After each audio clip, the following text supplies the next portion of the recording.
What's going on, guys? Thanks for tuning in to another episode of the Reddit Gold Standard podcast. My name is Zach Hernandez, and as always, I am joined by my co-hosts, Matt Llewellyn and Mike Andrews of Nothing But Niners. We got a great show planned for you guys tonight. We'll be recapping the 49ers 2025 NFL draft class. Before I toss it over to my guys, if you're tuning on X and repost the stream, if you're tuning in on YouTube, make sure you hit like and subscribe to both Nothing But Niners and 49ersHive channels. We really appreciate the support. We got a great show planned for you, like I said. Without further ado, I'm going to toss it over to my guys. Matt, how you doing tonight? I'm pretty good, Zach. Just had a new baby, so that's going really well. Mama and baby are healthy. I actually got the newborn next to me over here, so if you hear a little baby cry, that's just I'm going to go pick her up and all that good stuff. But yeah, man, really nice. She was born day 2 of the draft, so yeah, it is what it is. Or I guess technically it would be day 3, Saturday. So yeah, but always awesome. Yeah, Congratulations. Very, very blessed. Thank you, guys. It's awesome. Congratulations to you and Sam. Mike, how you doing? I am great, man. Having a lot of fun reviewing some of the film on these guys and learning more about these young prospects. And so it's good. It's going to be a really fun show. For the first time ever, I am not opposed to repeating myself. Like, I'm having so much fun doing these draft recaps and, the live and all that. It's just been a lot of fun. So I'm ready to get into it, man. This is going to be good. Let's do it. By the way, I do see Throwback's comment, and I did see this. Thoughts and prayers with Brad Graham, the SF Niners. His dad passed away last night. So definitely our condolences out to him and his family in this tough time. If you're a fan of his content, you follow him on any profile, just let him know you're thinking about him and his family. With that out of the way, let's get into this draft class. First pick, Mike, I was able to go live with you. Matt, actually, we both were able to go live. Yep. Mike. They stayed at 11, even though there apparently was some talk of them trying to get up for this guy. Mykel Williams, out of Georgia, edge, 20 years old. Maybe I'll give the player, and then I'll ask you guys for a grade. And I'm only grading like how he fills a position of need for the team. Obviously, we don't know how they're going to turn out. Mike, I'll start with you. Grade for this pick. Yeah, this was an easy A for me. A versatile guy that can do the edge, also go inside at DT. And more importantly than both of those, excellent against the run. This is a guy that the Niners should absolutely be head over heels in love with. They were saying that he was the pick all along, like going into the process. I never really know how true that is. But Kyle told an interesting story later on about how, like, he told his wife and son, he was like, I trusted they weren't going to tell anybody. And then the morning of the draft, his wife is, like, flipping out, like, he's mocked to go 28th. Like, maybe you guys are seeing it all wrong. You don't know what you – I don't think you come up with that kind of story if it was a lie. So I think they absolutely did the right thing by getting this kid here. 14 sacks in 3 seasons. He's going to be a really good player for the Niners, I think. But excellent pick as far as prospect goes, and our biggest needs for the team. Yeah, I'm really happy with this. I'll share my thoughts, but Matt, you first, if you're able to. What are your? Oh yeah, no, I'm good. She's chilling. She's just kind of a little mad. She doesn't like the pick. I know she doesn't like the pick. I give it a B. I think it's a position of need, but I was a little bit concerned about the Georgia players on tape. Like, a lot of the Georgia defensive linemen ended up going in this draft or are projected to go in, the next draft. And the production and the way that they played on the field just left me a little worried. But I mean, getting into the measurables, dude has a wingspan like crazy. So, to Mike's point, if they do move him inside, I think that's kind of a waste of his length. But opposite of, Nick Bosa just by itself, not as big a fan of the pick, but as they went deeper into the draft with what they did with some of their other picks, I became more of a fan of it as they went along. And I saw the vision for what they were doing and putting together. And I think that he fits in a way that they are going to fundamentally change the way that they're running that like wide 9 front. I don't think it's going to be exactly the same as it was before. just based off the players that they pick. So I would say B on my initial reaction, but I'm definitely warming up to it as we get further in. Right. By the way, Mark Cisneros says, I understand not being the biggest fan of Georgia players, but wouldn't Jalen Walker and an edge in round 3 be better than Mykel Williams and reaching for a 5th, 6th round linebacker in round 3? I'm not the biggest fan of Jalen Walker myself. Same. I'm tired of the Niners doing the tweener guys. Which they did anyway, by the way. Yeah, they did, but at least not with the 11th overall pick. I think Jalen Walker's a bit more of a reach, in my opinion. I give this grade an A-. I think A-. It fills a position of need. The 49ers set out this offseason by bringing Robert Saleh back. And then on top of that, it seems like their agreement was, I'll come back, but that defense, we're still at the 7-minute mark, was ASS. It was horrible. So you got to let me have some strong input in the first half of this draft. You have 11 picks. I'm going to take control, and I'm going to build that defense back up to how it was when I left. And I think that started with Mykel Williams because he was the best, according to the grading, which I'm not the expert. This is what the experts tell me, the best edge player in the class. So you are not going to run and get to the edge when Mykel Williams is there. The 49ers have been desperately looking for a bookend to go with Nick Bosa since D Ford got hurt. They've tried a few veterans here and there. Hasn't really worked out. Mykel Williams, 20 years old. I'm excited for this kid. You guys both pointed out on the draft show the way Georgia kind of rotates their defensive line. It's not like he was playing, 50, 60 snaps regularly. Like the dude was getting a small amount of snaps. And Mike, I think you pointed out when you do the math and do the conversions of how much he was producing on the limited amount of snaps, that's pretty dang good. Go ahead. Do you want to? Yeah, no. To that point, it was percentage-wise tops amongst the edge rushers. And not only that, he was playing on a high ankle sprain. He only missed 2 games of it, but that is a major concern, and, it lingers and all that stuff. You heard John and Kyle talk about that. And still seeing what he was able to do his last year with that high ankle sprain is pretty impressive. It talks about his heart and his tenacity. So I think we ended up – this might be even – it's going to sound crazy as an 11 pick. This could end up being a steal. Like, this guy could be really, really good. So now – go ahead. I will agree with that with the caveat, and I said this online, and people were so mad at me for saying it, but that's if you trust Chris Kasarik to develop this guy. He gets another first-round pedigree defensive lineman, and this one, at least pass rush-wise, is a little bit more raw than, somebody who came in, ready to go, plug and play like Nick Bosa. Every guy that he's had to do a little bit of development with that the 49ers have taken in either round 1 or round 2 have not worked. And people will point out Drake Jackson injury, whatever, but even when he wasn't injured, he wasn't producing. So he had 1 3-sack game that everybody's going to hang their hat on. It's the same thing they did with Jalen Hurd for like 4 seasons. A preseason game where he had 2 touchdowns and everybody was just living off that.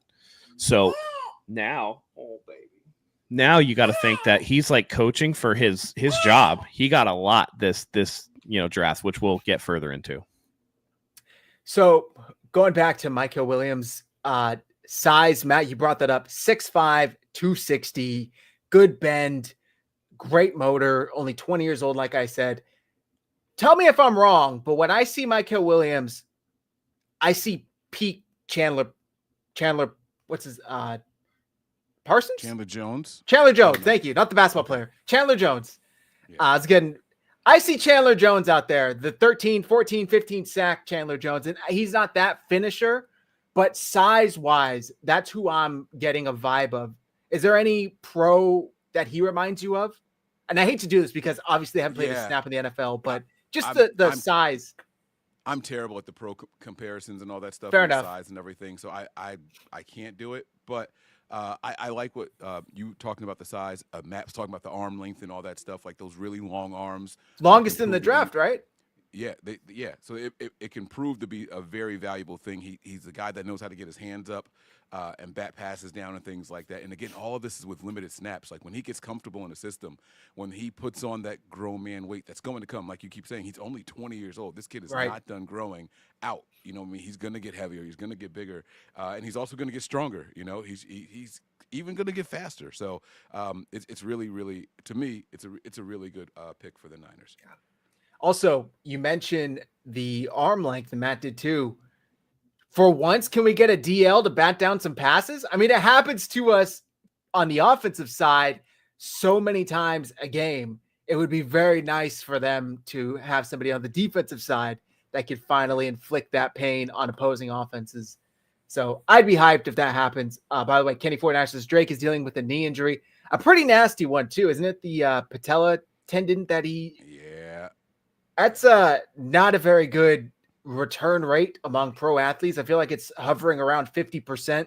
Either they return or they don't. Obviously, hoping the best for Drake, but not promising, unfortunately. Just like Josh Simmons. Exactly. That was the red flag on Simmons. Some of them had him as the best tackle or offensive lineman coming out of this class, but the injury was really just like Will Johnson. Okay. So is there anything else on Mykel Williams that you wanted to talk about, share? No, and I know there are a lot of people out there like, oh, well, if you could point out a game or a highlight or whatever to go and watch them, go and watch the Georgia versus Texas game, the Longhorns. So in that game, he was lined up against the tackle Kelvin Banks, who was also he was a top 10 pick in this draft. And hopefully this makes the microphone louder. I keep forgetting to pull it right in front of me, so I apologize about that. I saw the comment in there saying, Mike, turn your mic up. So hopefully I'm louder now. But yeah, so watch that game against Kelvin Banks. You guys will see how impressive this young man actually can be. And it's just the tip of the iceberg. None of these guys are finished products. And just thinking, if you watch this game, right, and then you think, man, there's more untapped potential there, it's exciting. It gets really exciting. Yeah. So, and yeah, Kelvin Banks was a great matchup for him to watch.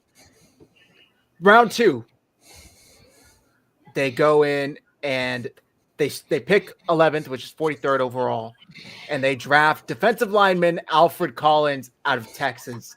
And I think immediately the goal, the theme here becomes clear to us. Played 5 seasons for Texas, was All-American, honorable mention, all Big 12 2023, 142 tackles, 18 TFL, 7.5 sacks across 63 games. That's per the 49ers website. Mike, I'll throw it back to you. I'll go to Matt. I'll switch it up this time. Matt, what's your grade and what's your take on this? I have like a B+. Again, you worry about a player that has been at a place for, I don't know what it is, but the 5-year guys, it's always a little bit touchy for me. It's just like, why didn't you come out before? And you kind of get it. But here's the thing that I love about him. He is a big body and he is a good run stuffer. And so this pick particularly was the one, and then the round 4 pick, which we'll talk about, is the one where I was like, okay, Mykel Williams makes more sense now, because Mykel Williams also very good, run defender. And when we're done with this draft and we go through the season, if those players that they picked to stop the run pan out and stop the run in the NFL, we could quickly look at Nick Bosa being the worst run defender on the 49ers defensive line, which would be unheard of in any other year, which would be something special. And I think that the 49ers realized that they got gashed last year every time. I mean, you given up, 5-6 yards on first and second down. They'd give up like 3rd and 7 first downs on draws. Like, it was just really bad. Super soft up the middle. Defense would get tired.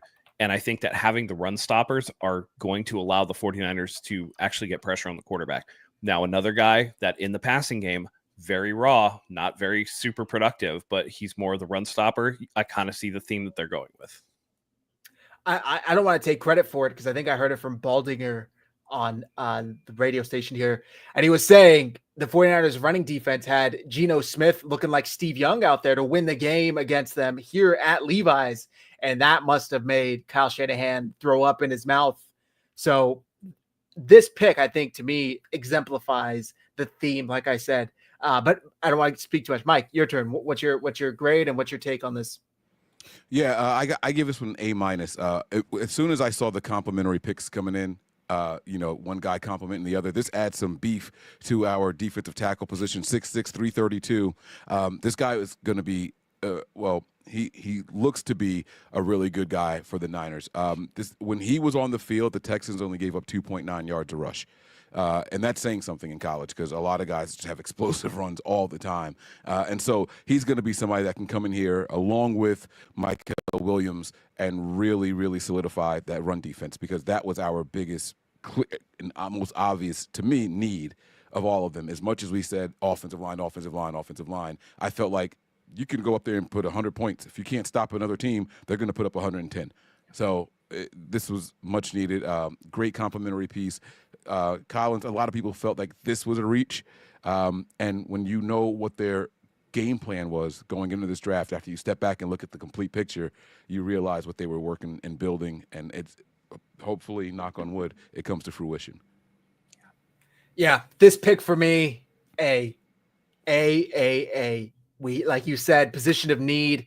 The middle of the defensive line was as wide as, an ocean, especially with all the releases they had back in, early March, late February, whenever the hell they released all their players. This was a huge need, and they filled it with a huge player. I mean, Alfred Collins, 6'6", 330. He's great, like you said, against the run. He definitely needs some work against the pass. Per the write-ups I've seen on the guy, maybe plays a little too tall. But I think he's going to develop into a great run stuffer. And I know I mentioned a comp for Mykel Williams. I see like DJ Jones, dude. I really do see DJ Jones and Alfred Collins. And the 49ers tried trading for DJ Jones to get him back here. He would have come with that lofty contract that he got from Denver. Instead, they get a rookie on a controlled contract, and it's in Alfred Collins. And you get Nick Bosa on one side, Collins in the middle, Mykel Williams on the other side. Just those three right there are doing a tremendous improvement on stopping the run from where they were at a week ago. So I'm really excited for this pick. This might go down as my favorite pick, honestly, especially paired with who we got in the fourth. Were you going to add something, Mike? Yeah. So when mock draft season started, or when the season ended, I should say, everyone was like, the Niners do something like what the Rams did. They went and got Verse and Fisk to play next to each other in their starting front, right? We did it. Yeah, we did it. So like this was like something that I was applauding like immediately. Normally I say, all right, guys, how many weapons are we going to give to this guy Kosaric, right? But we obviously needed it this year. And hopefully the Niners were inspired by their division opponents to saying, hey, we can get some rookies out there, more than one, and go ahead and throw them out there. Like, they got to go out there and start playing. And so hopefully they don't, like, baby these guys. And I don't want to see 20 snaps a game from these guys. We need to start right away with 40, minimum 40. Like, let's just go out there, hold their feet to the fire, and get them going. I think Collins and Williams, day one starters. Like, unquestioned day one starters. And like you said, don't ease them into it. We don't have the luxury. We can't afford to ease them into it. Get them in there, get all these picks, and let's move on. All right. Anything else on this before we move on to the third pick? Nope. Okay. Third pick was round 3, 75th overall, Nick Martin out of Oklahoma State. Bit of a hybrid guy. The website has him listed as a DL. I think he was officially a linebacker. 140 tackles, first team All Big 12 honors, 16 TFL, 6 sacks, 2 interceptions, a forced fumble, and 14 starts. Had a knee injury that limited him to 5 games last year. What's your thought, Matt? I'll start with you again. Hey, this team can identify linebacker talent, and until they don't, I'm going to give them the benefit of the doubt. A lot of people said that Fred Warner was a guy that was going to be like a day 3 guy, a day 4 guy, or whatever the case may be, round 4. I mean, he was looked at as a tweener. I think I saw a draft grade that was like Fred Warner, like the effort, it's going to be on and off. Like, he's never going to be a guy that gives you 100%. He can loaf, blah, blah, blah, blah, blah. And that turned out to be trash. The 49ers have been able to identify linebacker talent in drafts from, again, Fred Warner to Dre Greenlaw, even someone like Reuben Foster, who didn't work because of character issues, not necessarily because of talent, and then ended up getting injured at his next stop. And that kind of derailed his career. But from a talent perspective, it was there. And they find these guys later in the draft and are able to make them work. So going for a guy like Nick Martin in round 3, again, even if he is undersized, I mean, Fred Warner was a safety at BYU. You know what I mean? So get him where you can. And if they felt like he was a good sideline to sideline guy, which is kind of what the word is on him, by all means, man, by all means, I'm good with it until, again, they prove that they can't do it. And for anybody out there concerned about that knee, if that knee is lingering, is hampering him at all, he ran a 4.53. I mean, I think it was an MCL injury. It wasn't even like an ACL injury. So right. MCLs are, I mean, people injure those all the time. And it's like, that's not one of those things that you're really worried about in the long term. So as long as it's not the ACL, but I think it was an MCL. He missed, what would you say, Zach? He was limited to like 5 games or missed 5 games? He limited to 5 games. Yeah. Yeah. So, Mike, what's your grade? What's your take? I gave this one a B-. Now that sounds low. Right? And I get it. But it was more about the injury concerns. And by the way, a couple of these guys have injury concerns that shouldn't be massive concerns. We'll get to a big injury concern later on. But I'm not really concerned with it. One thing, like Matt said, the Niners do is get a good complementary cast of linebackers, even some of the veterans that they go out and bring in later on in the season and all that. So I'm not worried about him. I think that once he gets settled in, he's going to come in and take off right away. And remember what Robert Saleh's like passion is. So I'm not worried about it. Yeah, if it's one position, I'm going to trust Robert Saleh on. It's linebackers, like Matt said. Just think back. It reminds me of almost Oklahoma City having Kevin Durant, Russell Westbrook, and James Harden when they had Fred Warner, Azeez Al-Shaair, and Dre Greenlaw. All 3 of those guys were brought in and developed by this 49ers coaching staff. So Nick Martin, I think, could be the next guy to play alongside Fred Warner. I give this a B+, honestly. Like, these first 3 picks were great. Were really phenomenal. And it's hard. I only don't give an A because I don't want to sound like I'm glazing the team too badly because I've given like A and A's. But I love the pick, man. I really do. He might be a little undersized, but he could still grow and put on that NFL weight, But that undersized thing, it like they said, you guys were talking about, Fred Warner played safety, right? Like, so what exactly is undersized? We don't know how they're going to want to roll him out, and the Fred Warner, not that I'm comparing him to Fred Warner at all, but all of that stuff kind of has to get thrown by the wayside. Like, what you see in college, again, does not mean that's how they're going to play at this level, right? Their assignments in college, which is very, very different than what they're going to be at the pro level. The Niners are trying to force Reuben Foster to be the Mike, and he just didn't want to do it or couldn't do it, whatever it was. That doesn't mean that he wasn't a good player on the field. He was electric. Right. He was, you know what I mean? Like, he was a spark plug. He brought emotion to that team. Sideline to sideline. Yeah, and this is a guy that can actually go out there and do it. He's got plenty of speed to give. And when you put on his film, he also lays the wood.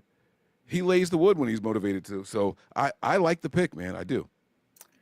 This is what Matt was referring to. East Bay Chris had pulled up Fred Warner's scouting report from 2018 for NFL.com.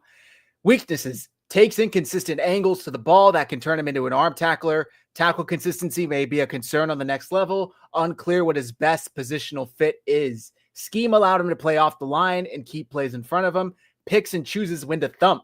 Will need to add play strength if he gets moved to a standard linebacker role. Will click motor on, off, and coast at times when he's on the backside of the play. Gave his prospect grade a 6.1. Overview: Warner's future success could largely depend on who takes him and how they use him. While most will view him as an outside linebacker, Warner moves around like a big safety with his instincts and cover skills in space. Finding a hybrid role in sub packages might be where he is best utilized. Warner's size, speed, and workout at the combine may play into his draft value more heavily than many other prospects. Warner should find immediate work as a backup who can help on special teams. Now, I just want to say, all of this may be true of the prospect, right? Of who he was at 2018 coming out of college, out of BYU. But with that said, I think it just shows people to take this with a grain of salt, because if it's a match made in heaven, it's a match made in heaven, baby. And if you get paired with the right team, with the right coaches, with the right, all these things, people that know how to use you, people that know how to play, people that know how to hide your weaknesses, it's all a matter of that. I mean, imagine if Brock Purdy lands in, I don't know, with the crappy Titans, with the Titans, or he lands with, I'm trying to think of the Browns. It's like clearly his skill set wouldn't have been utilized as well as it is here with the 49ers. So I'm really excited for Nick Martin. It's pretty cool that you showed Fred Warner's the prospect rate, 6.1. Nick Martin's was a 5.95. I mean, we're talking a fraction of a difference here, right? Like, so, I mean, you can say what you want, but this kid, his production score was 7th at the combine. His linebacker, what does it say here? His production score was 7th. His athleticism testing ranked him 5th, and his total score ranked him 4th of all linebackers at the combine. So you guys can, try to downplay it all you want. That 10-3 broad jump, the 38-inch vertical, like this kid is explosive. And again, he supposedly has a bad knee. I mean, come on, man. Come on. That's what this is what you want to see from a guy who is supposedly injured. If he's doing this hampered, like, oh, come on, man. This kid, we'll see. We will see. Hey, D. Winters, Bethune, get ready. It's going to be some competition coming in. Exactly. And I just think the way he's able to blitz and really get to the quarterback, that immediately adds some value to him, because the 49ers don't have that opposite of Fred Warner. We saw Fred Warner be blitzed a little more over the past year or two, but I mean, not even Dre Greenlaw was really a good pass rusher. So the 49ers get this in Nick Martin. Speed, versatility.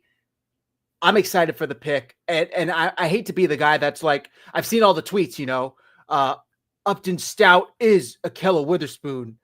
Mykel Williams is D Ford. It's like, no, I'm not doing that at all. But I do think they have a mold when it comes to linebackers. Dre Greenlaw fit that mold. They certainly think Nick Martin fits that mold. And it's the playing style, the size, the speed, all of it combined. You kind of get an idea of who they want in that position. And then there's the people who are sensationalists, and they're like, oh, I'm not going to say any names, but like, oh, Mykel Williams is Alden Smith. Like, dude, just right. Like, stop it. Like, dude, stop it. Like, let's let these guys be them. And I see what you're doing with comps in comparison to stature. Right. Just like, play people they remind me of, like, watching them. Not like this is what he's going to play like. Right. No. Very different. So, yeah, I like it. Yeah, I saw that draft night. Alden Smith and Mykel Williams are basically the same player. I watched Alden Smith have like 6 sacks in one game. He was on pace for like a 25 sack season. We're not doing this. Like, they are not the same player. They don't even play the same way. Even if Mykel Williams was, a get after the quarterback type of pass rusher, it wouldn't be close. So let's not do that. I started getting a crack out of it. I think I tweeted out, like, we can get the next tackle that is the next Joe Staley. Why not get the next quarterback that's the next Joe Montana? I think there's a wide receiver in the 4th that's the next Jerry Rice. It's like, exactly right. No, it's like, come on, guys. Yeah. No, yeah. We and it only happens like a week after the draft. Haven't you noticed that? Like, what about last year's draft class? Suddenly Ricky Pearsall's not the next, TO, or like none of these players are that's gone. Now we're on to this class. This is the new class. It's like, you got to drum up the interest. You got to keep the clicks coming right away. So that's what we got to do. We have to be as like, and if you go and look at my timeline, I have probably tweeted less about the draft since the draft than during the draft than anything else that I've posted about. I don't post a lot as is, but I'm not going to sit here and do all that. Like, if you guys want to know my thoughts, not trying to like just bring people to the channel, but you got to tune in, because I'm not going to be online and tweeting every single thought I have about players and the team and all that stuff. It's just it becomes a little bit much, and then you make yourself look silly when you start posting contradictory things. There were guys that a lot of 49er fans love, right? And he was big on certain players, and then he would do a show with someone and talks him out of it, and then all of a sudden he hated that player. And like, it's like, dude, like, Larry, get your shit together, dude. Like, what are you doing, dude? Yeah, I said his name. I don't care. I know. There was a guy like Larry. What'd I miss? Mike's just sending shots To Larry Krueger? Yep. Yeah, like Cool. make up your fucking mind. Think for yourself. Like Jesus Christ. Like I get it. You go on all these different shows and you have all these different opinions, but like you're swinging back and forth like a fucking pendulum, dude. Like pick a side. Like have your own thought and your own conviction. You know what I'm saying? Like I was the guy saying that Akella Witherspoon was really good. I have my own thoughts and my conviction. You guys can laugh me out the room if you want, but that's what I see when I watch the film. Don't sit here and just Are we talking swing about back and forth. We talk about Upton Stout? No. We're not there yet. No, Okay. we're still in the Okay. By the way, Nick Martin was on, take it for what it's worth, because I think he made a fool of himself on draft night, round 1. He was on Mel Kiper's list of favorite picks for the entire draft weekend. So something to keep a note. All right, next pick, the one that Matt just referenced, Upton Stout, 100th overall, round 3, corner out of Western Kentucky. Earned first team all conference USA honors in 2024, 52 tackles, 7.5 TFLs, a sack, an interception in 12 starts. Previously tied for the team lead with 4 interceptions in 2022, including 1 for a pick 6. Added another pick 6 in 2023. Across 5 seasons, including time at North Texas, Stout tallied 166 total tackles, 6 interceptions, 21 PBUs, and 1 forced fumble. Matt, any thoughts and grade on this one? Yeah, I'm gonna say B+/A-. He was a guy that I really liked. A lot of the issues with him are that he's short. He's 5'8", and Western Kentucky is not exactly a bastion of football talent. So you look at the small school thing and wonder if that's gonna come back and bite him. But I mean, maybe it's a little bit of a reach at that spot, but I think they're planning on making him like they're, again, as tired as this comparison is, but immediately it was like, oh, it's like another K'Wan Williams, and that's like the comp. And if that allows Diamador Lenore to stay outside, where I feel like he is just like really, really good, and you get the opposite side where Renardo Green came on strong last year, nickel spot, Upton Stout, 5'8", he's short area quick. Like he's somebody in the chat, Kenny, put he's sticky. You see that in the film, like he really, sticks on guys. And again, it fills a position of need. And, at this point, I think all of us actually were starting to wonder. It's just like, damn, dude. Like, I think even a Grant Cohn put it out. He was like, watch, Robert Saleh is going to end up being the next coach of the 49ers or whatever. Like, as in like this whole draft is for Robert Saleh. And I don't know if that's as much as when you look at the offensive side of the ball, really the only area of need was offensive line. I mean, everywhere else is like has their top starters and their stars, and you're kind of just filling around.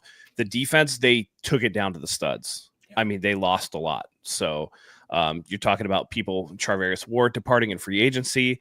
Talanoa Hufanga leaves in free agency. You have the injury that we'll talk about to Malik Mustafa that created a need. You have they essentially jettisoned their entire defensive line, sans Nick Bosa. You had Dre Greenlaw leave for free agency. I think did they cut Demetrius Flanagan fouls? Like they got rid of some guys. I know they got rid of one of the linebackers. I'm trying to remember his name. He was one that was like a rotational piece, but essentially linebacker was down to Fred Warner and D Winters. Warner, and Bethune, if you're and Winters. Yeah. And that's it. And Bethune was a guy, I think he was a 6th or a 7th round pick last year. Winters was a 6th round pick like the year before. So like they're down to the studs, man. So they spent a lot of upfront capital and maybe overdrafted some guys. But like, again, if we look back and all these guys are hits, like we thought all of the picks last year were really good. Does it really matter where they were picked in the end? Not really, not really. It's only when they don't work out, right? Like Trey Lance. If Trey Lance would have worked out and he was like the quarterback of the future for the 49ers, would anybody care that they traded 3 first-round picks for him? No. But the fact that he had a cup of coffee in the NFL and couldn't even like beat out, the backups in Dallas for a job and is probably going to the CFL now, that makes it that much more egregious. So maybe overdrafted, but like whatever. I like the pick. I like the player. And again, if he works out to the height that you think he can, he's going to be really good. Mike. I think Lance just signed with another team. Was it Chargers. Jacksonville? Chargers. Oh, Chargers. There you go. Harbaugh. Oh, wow. Anyway, that's going to be interesting. God forbid if Harbaugh turns him into something, the Harbaugh Shanahan shit is going to be off the charts. Like, I mean, but let's be real. Man. He's not going to beat out Justin Herbert. I know. But to the Upton Stout thing, I give this one a B+, right?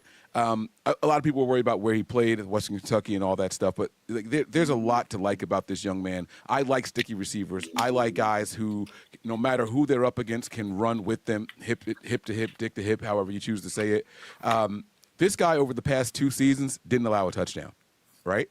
And then in his final season in college, he was only targeted 8 times. Now I'm sitting here like, well, what does that mean? Like the quarterbacks just weren't looking his way? Or he was so good in coverage that they were like, I can't even throw the ball over there. He's locking down the side of the field. Can you imagine playing an entire season and only being thrown to 8 times? I mean, that's some Richard Sherman level shit right there. I'm saying like prime Richard Sherman on the Seahawks, by the way, not with the Niners. That is some prime Richard Sherman type stuff right there. Darrelle Revis, like that's incredible. 8 times in a season, not a game, in a season. And so the more I think about this young man, the more I like it. I might be talking to myself into an A- here, but I'm going to stick with the B. I'm going to stick with the B+.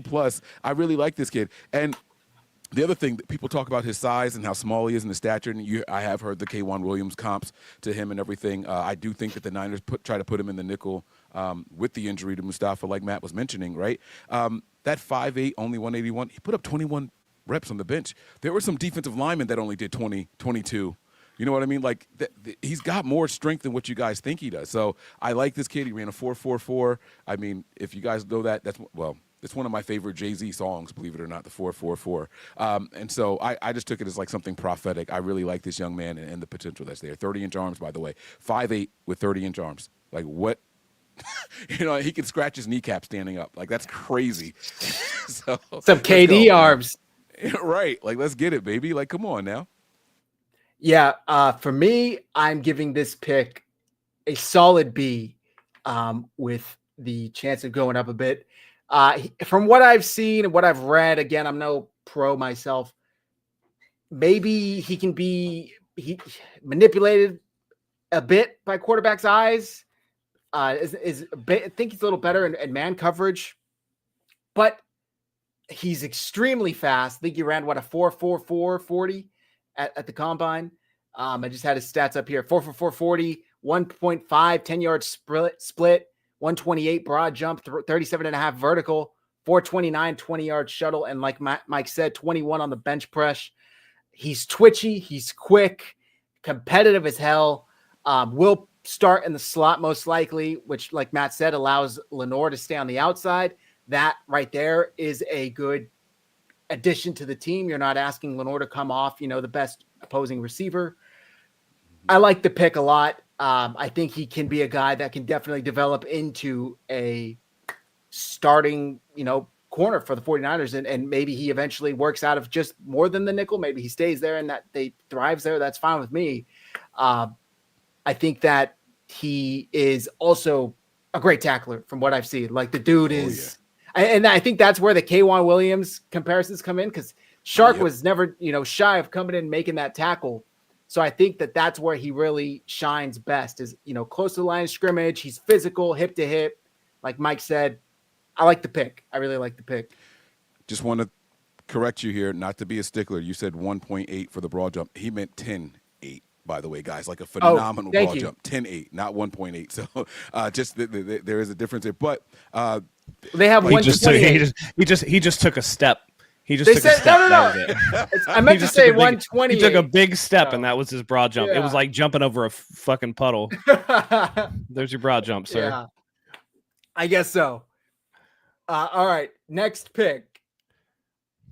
This is round 4, 113th overall. Yes. CJ West out of Indiana, another nose tackle.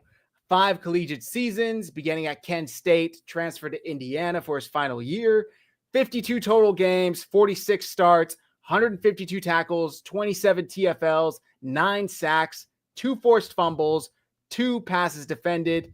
Earned third team all MAC honors in 2023. Named honorable mention all Big Ten honors last year after posting 42 tackles and 7.5 TFLs, plus 2 sacks for the Hoosiers. Matt, what's your grade? What's your take? A plus, A plus, A plus, plus, plus, plus, plus, plus, plus. Excuse me, bitch. A plus. So this is the 49ers' 5th pick in this draft. It is the 5th defensive player. It is the 5th rookie that is going to start for this defense. Clearly, Robert Saleh does not care about his rookies starting like Kyle Shanahan does on offense. Because, again, when they took this defensive line down to the studs, they were going to have to fill these holes somehow. And the way that they did this is run stuffers first, get the pass rush later. And I love that. When the wide 9 was invented, most teams were running like 11 personnel. Now they're running 12 personnel, and you need to account for that. You need guys that can fill the gap. And if you're going to rush 4, you need guys that can maintain gap integrity on running plays. These guys, I think I watched him shed like a triple team and, hit somebody in the hole. Listen, this dude is a beast. And a run-stuffing beast. And the fact that they took Alfred Collins, who's a nose tackle, and this guy, who is also a nose tackle, tells me that they just want dudes to just hit the shit out of the running backs. And listen, it looks like, which we'll get to, that the theme of this draft is the 49ers are going to let it rock on the O-line. Brendel better pack a lunch because his days are going to be real shitty in practice. So I love this pick. I think it's an absolute banger pick. It's probably my favorite pick in this draft, CJ West. Damn. All right. Mike? You guys are in trouble when Matt and I agree. I'm giving this one an A+. This is my favorite pick of the entire draft right here. Matt talked about, I put on some of his tape, and I saw the triple coverage, just completely annihilated those guys. Like, one of the guys he shouldn't have even been there. Like, he faked inside, goes back outside, and then gets skinny to get between the 2 guys that were there. This kid is good. He's quick on his feet. Listen to this stat. 52 stops at or behind the line of scrimmage since 2021. That is the best in college football in that time frame. The best, not one of the best, the best in college football in that time frame. The Niners going 5 defensive picks is prophetic. I talked to you guys about the 4-4-4. When's the last time they did that? 1981. What'd they do in 1981? You guessed it. They won the damn Super Bowl. Say what? Come on, man. I mean, Facts. Sometimes you just got to throw all your eggs into the biggest weakness of your team. It's, again, as much as we sat here and said offensive line. Like, listen, dude, hey, that offensive line minus Banks was in the Super Bowl. They made it there. Did they give us the performance we wanted? Absolutely not, right? But they made it there. They're good enough to compete right now. Now we're 2 years removed from that, right? But we're there. And so this is a player that I couldn't believe was even still sitting there at 113. So I'm happy about it, and we'll see where it goes. A+, my favorite pick of the draft. Yeah, dude, his rip move is so good. Yeah, I love this pick. It's hard for. I'm gonna sound like such a glazer for the first 5-6 picks, man. A- on this pick. He's a little small height wise. And it obviously would be nice to have like a 6'3", 6'4", 6'5" DT, but the dude is phenomenal against the run, paired with Alfred Collins, Mykel Williams, Nick Bosa.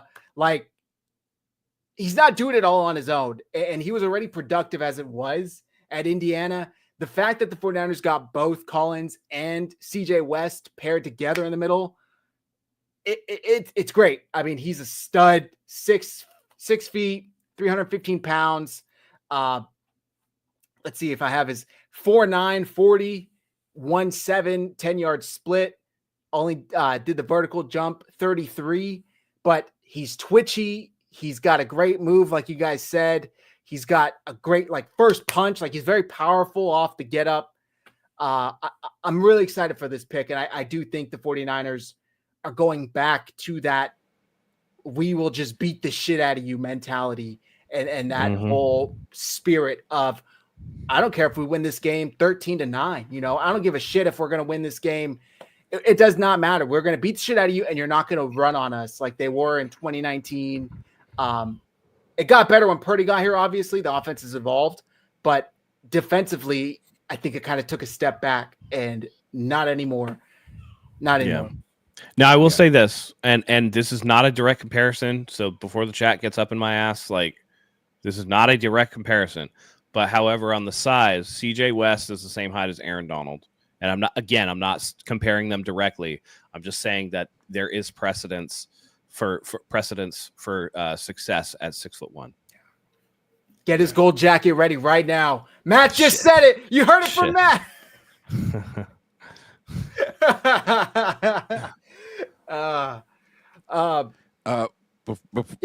Before we leave the CJ West talk, right? That 33-inch vertical is crazy. It's really impressive. He's like 315. Nuts. Yeah. 6 feet, 315. Yeah. His athleticism score for the combine ranked him third amongst all defensive tackles. You combine that with the production, so you know he can physically do it.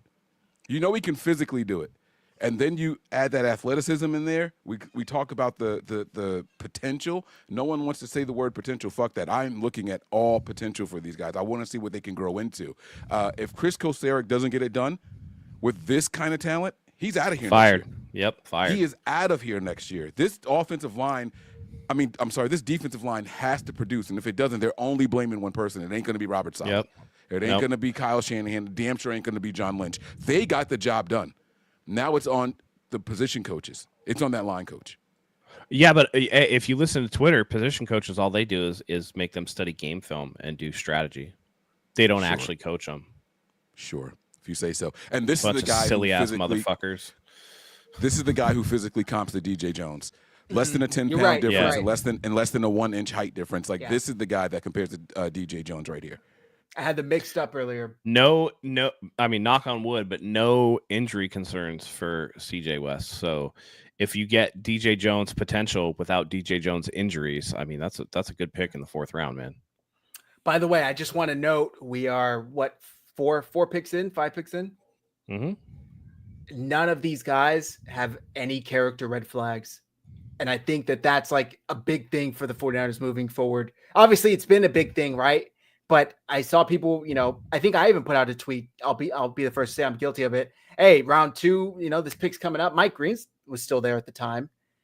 And I think I didn't know enough about Mike Green. I thought maybe he just had one case that didn't ever materialize. The dude had sexual assault allegations in high school. Nothing came of that. And then went to college and under the agreement that nothing would happen. And then it happened again. He had to transfer, if I'm remembering correctly. So I think it's very clear the 49ers want nothing to do. We don't care how talented you are. We are not putting up with any of that. None of these dudes are red flags. And apparently this is something I didn't know. And this is maybe news to you guys. Connor Colby was the only offensive lineman not accused of rape. That's why they drafted him. I'm kidding. Oh my God. Sam, I'm sitting here like, wait, what? It's like, wait, what? That's the reasoning as to why they ignored every single offensive lineman. Oh, Jesus. You got me on that one. Because I was sitting here. I started sweating when he said that. Like, wait, what? Oh, my God. You know what my favorite thing is about CJ West, by the way? His whole thing, the I hate quarterbacks thing. Right. I love that shit. I love that shit so much. With the shirt, I hate quarterbacks. Tara Dome said something. Oh, go ahead. Sorry, Matt. I thought you were done. I was just going to say, like, to the character concerns, it's not just like getting in trouble either. I think that Dante Pettis really kind of changed the way that the 49ers view things, and they want guys that have that dog in them. Right. And through the first 5 picks, all these dudes have dog in them. So you can't even be mad. You know what I mean? They're all workhorses. Yeah. They're all guys that like get after it. I've been seeing Upton Stout like workout videos nonstop. That dude is getting after it. Same thing with all the other guys. Like, Mykel Williams is talking about how like, he'd rather win a Super Bowl than get like the biggest contract ever. And you kind of see what time, when the time comes, but like the sentiment is there. Like he's about his business. He's about winning. So those are the guys we want in the building. He basically paraphrased the Myles Garrett post before he got the big deal. So we'll see if he means it. Exactly. Exactly. We'll see if he means it. But at 10:54, Terradome posted a comment, says, I may attend training camp to see CJ West versus Jake Brindle. And Matt, you alluded to the same thing, right? Listen, Terradome, they don't allow you to record it with your phone.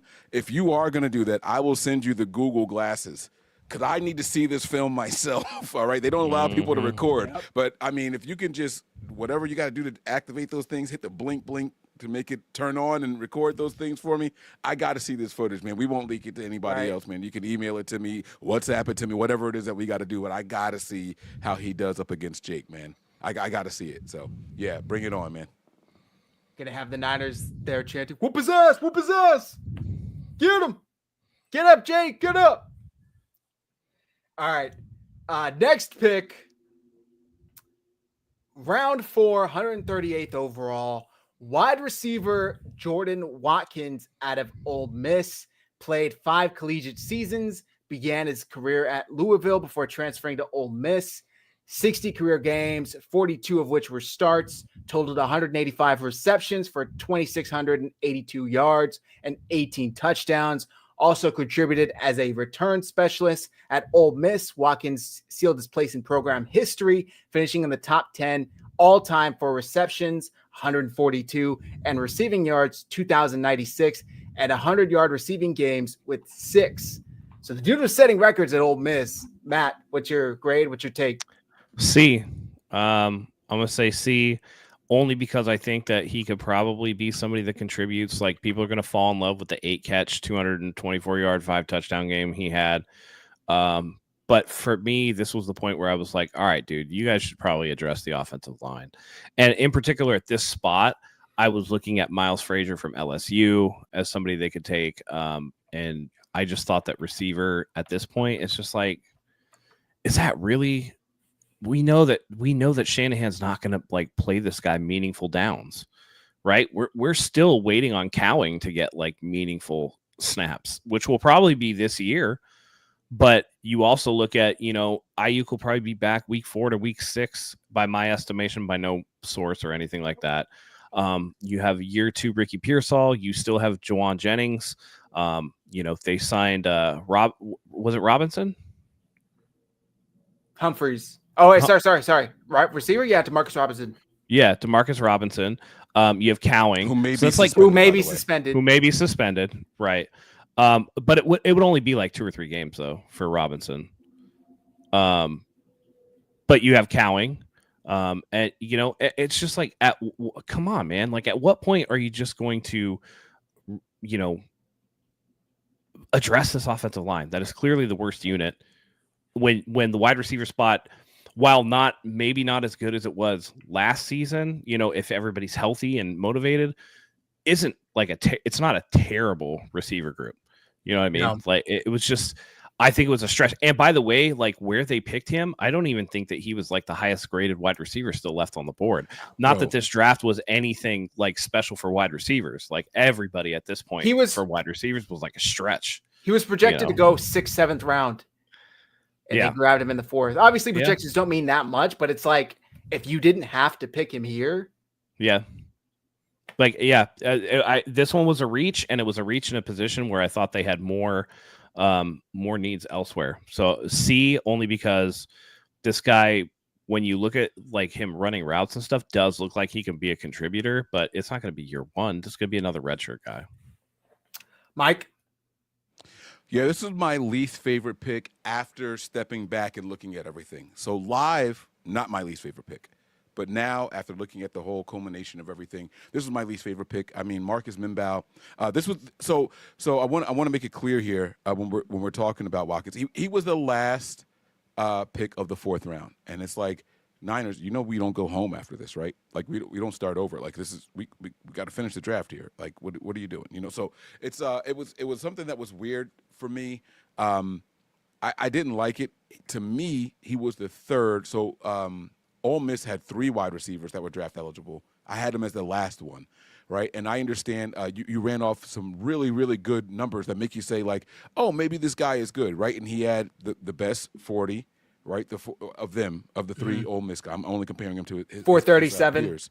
Yeah, that 437, 40. And did the Niners have a need at wide receiver?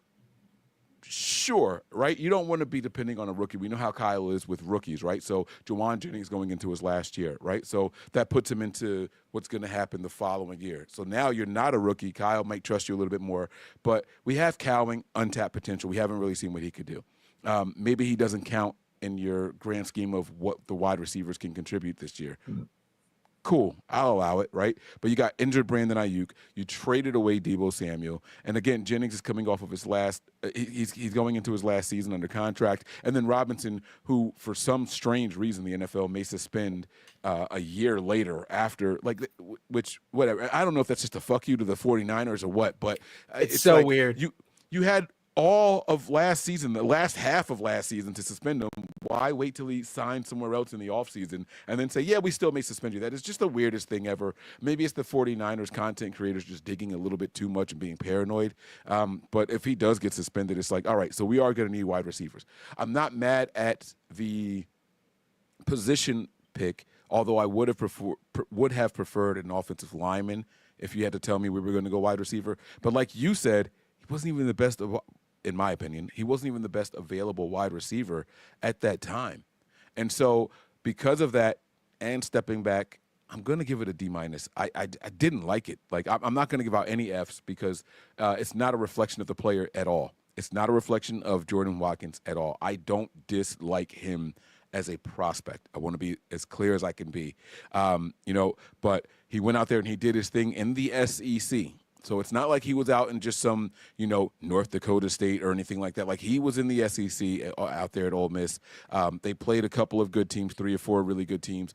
But I didn't really like the pick stepping back, So that's where I'm at on it, man. I wish I could say something a little bit more positive. I hope that he comes out. He's a Niners fan, right? You talk about glazing, right? Like, I hope that he does come out, but the wide receiver position is one that if there's a position that's going to be overlooked in the rookie class, it's the wide receiver position, especially if you're not a first or second round guy, right? The guys that got an opportunity to do it with this regime were all first or second round guys. Anybody after that, you're an afterthought. Ask Jacob Cowing how he feels about that, right? Juwan Jennings had to fight and scrap and claw his way into this thing. Other than Trent Taylor, who, if I'm not mistaken, was a 5th-round pick. Correct.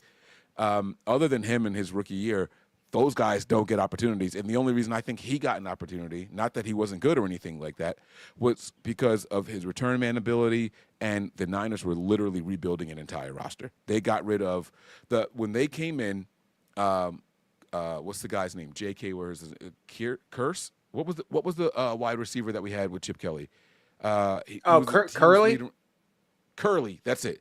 Jeremy Curley. Why did I remember the initials? Dude was raw, man. Yeah, but he led the team in yards, and the Niners let him go. So if they were going to let him go, a 5th-round wide receiver's got a chance of producing and getting reps, right? So that's kind of my point. Those days are long gone. There's no more of the team leading receiver being gone. You know what I'm saying? Like, Juwan Jennings is still here. The second guy was Deebo, if I'm not mistaken, and he's gone. And Deebo may not have been the second. It may have actually been Pierce. I don't even know what the numbers were last year for our receivers, but my point still stands. We got 2 first-round wide receivers on the roster right now, and we got Jacob Cowing, who was a 4th-round pick, if I'm not mistaken. So this is going to be a stretch for this guy to get out here. We know how hard Kyle is on wide receivers. This pick just baffles me. I don't get it. So I'm really confused with this pick as well. My grade would also be a C. I kind of want to give it a C- just based on what they could have gotten instead, but I'm not going to hold that against the pick. What pissed me off is he gets drafted and we see the usual suspects posting highlight reels on Twitter. Yo, they let Kyle Shanahan get this demon. Yo, y'all really messed up. Just like Kenny, Danny Gray, Ronnie Bell, Jacob Cowing, I've seen these exact highlights go viral with all these other picks that go to the 49ers, and they don't get used. They don't get any playing time. They don't do anything. Kyle refuses to play them for whatever it is. Maybe they don't develop on their own. Maybe they don't take the time. Maybe they don't put in the effort. Maybe they're not disciplined enough. I don't know. But it's frustrating because I know for a fact Jordan Watkins, hammer the under on whatever his receiving yard total for 2025, 2026 is. 250, hammer the under. 2 touchdowns, hammer the under. I'm not giving any of that. Dante Pettis had 8 great games, and that was it. It seems like the faster the 40, the less likely the Niners are to use you. Right. Why the fuck are we drafting a 4-3 wide receiver? Like it just doesn't make any sense to me. I need someone out there to make this make sense. Now I want to shameless plug here. Sorry not to cut you off. Right. So what I'm doing on my Patreon right now is I am highlighting the recaps after each round and after each player and all that stuff. Yeah, patreon.com/NB9ers. It's right there. Please go and subscribe. And so I am doing the player interviews for the individuals, their phone calls if it's posted, the team talking about them afterwards and all that. I can't wait to hear. So I have made it a point. Normally I am on top of any and everything Niners. If they have to say it on the radio, whatever, I'm on it. I hear it. I purposely have not listened to anything pertaining to the draft. Today, I actually posted my the first round, Mykel Williams. And so I'm going to continue to do that throughout the duration of the week. I don't know what they had to say about this guy. So I'm going to hear it, and I can't wait for them to try to make some sense of this pick. I have to hear what they have to say about it. So I'm very interested. The only thing I can think is that Kyle Shanahan is going to try and use him as a Deebo Samuel type gadget player with his speed. He does have returning experience and capabilities. Maybe he'll get some return snaps. But again, I just don't think that that's worth a 4th round pick when you had so many holes going into the draft that needed to be filled. I think receiver was among the lower holes for the 49ers pause that needed to be filled. And I really do think that the 49ers could have probably stood pat with one of their 3 7th rounders and gotten this guy. He wasn't going to go anywhere. Who's going to rush up to get him? Who? Yeah. So yeah, no, I don't know. I didn't get it. By the way, go ahead. Oh, sorry. I was just going to say the next wide receiver that came off of the board after him he was picked number 138. He was picked number 138. The next wide receiver that came off the board was at pick 158, 20 whole picks later. Wow. And by the way, we picked between them, just so you know. Right. And so it's kind of my point. Like, what the fuck were we doing here? Like, it's kind of mind boggling. And wide receivers, like they just weren't scarce at that time. I mean, and the one after that, 20 picks later, was at 166. So I don't know. Yeah. Let me read you this. And again, I've read you Fred Warner's profile, so take it with a grain of salt. But this is what NFL is saying about Jordan Watkins. Strengths, carries compact frame and good play strength, unfazed by route and catch contact, bundles up and protects the catch into traffic, looks to stack coverage on his hip once he bypasses, contact balance like a running back after the catch, rock steady punt return production. Weaknesses, below average separation burst and long speed. For somebody who runs a 4.37, you wouldn't think that's a weakness, but routes are run. Go ahead. This is why we throw 40 times out, right? Yes. You were here when we first started Nothing But Niners and everything, right? Like, we heard Eric Crocker talk about how bad his first 40 was, and then he just worked on his get off, his first couple of steps. Right. He said I never even practiced running the full 40 anymore because it was all about the get off, and he improved it by like 0.2 or some shit like that. So yeah, it's a massive difference. I don't give a shit about this 40 time. No, what do you play? What do you play at? That's exactly what I want to know. Playing speed. Routes are run with inconsistent push and urgency. Chest rises when getting into stems and breaks. Poor catch radius shows itself on 50-50 challenges. Substantial chunk of 2024 production came in one game, which is usually the biggest flags, right? If there's an edge rusher that finished the season with 10 sacks and 5 of them were in one game, it's like, that's not too promising. Is he the guy that people were saying Kyle said they got to be the return guy? No, that's the 7th rounder. Jesus Christ. This Okay. isn't even All the right. only See? receiver they took. And again, I haven't watched it. I just remember people saying that the team said he's probably going to be the return guy. So I was hoping maybe it was this guy, right? Like maybe that's it. Not even. Yeah. So I can't wait to hear them break this down. Oh man. Ian Sharp says he might be a surprise like Jennings. He might. It's just Kyle's history. He doesn't play these mid-round receivers unless he absolutely has to. And even then it's like, here, damn, get on the field, see some snaps, get the fuck out of my face. Like, I don't want to deal with this. Like, it's not like he's scheming up plays on how to use them and how to get him involved and how to make sure. So I don't know, man.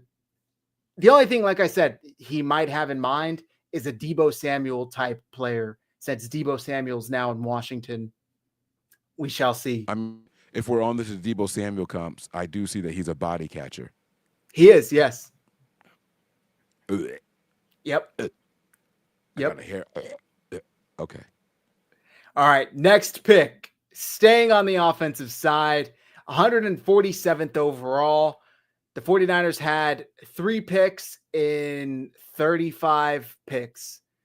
Jordan James, running back out of Oregon, 5'10", 208-pound running back, capped off his collegiate career with standout 2024 season, earning second-team All-Big Ten honors after leading the team with 1,267 rushing yards and 15 touchdowns. James also showcased his explosiveness with the 4.55 second 40-yard dash at the combine. Is that really that fast? I don't know. Mike, what's your take? So another James from Oregon has made his way from the running back position to this team. And the other James I was more excited about as you know who I'm talking about? Of course I do. All right. Okay. So LaMykel. Here's the thing. LaMykel that's right. LaMykel James. You know what my favorite LaMykel James moment is? When he gets into the end zone in the Super Bowl. Do you remember that? And he does like this, I've arrived type thing. Like he opens his chest, like he had the football in the hand and like rips it, I'm here. And I'm like, yeah, let's fucking go. Like, and then I don't remember Mykel James much after that. I like, where'd he go? What happened? Right? It's not a knock on him. Go ahead. I think he had a touchdown in that championship comeback game in Atlanta, if I remember correctly. Oh, was that the game? I know it was a postseason game where he did that. Probably both, but I know for a fact, I'm remembering him in Atlanta because Gore did one. He did the dirty bird and then, threw it away. But I'm pretty sure I remember LaMykel scoring. I don't want to cut you off, but yeah, he had a couple good memories here. Yeah, but so this is the thing, right? Running backs, I try not to grade too hard. I'm just going to give it a B just because it's a running back, right?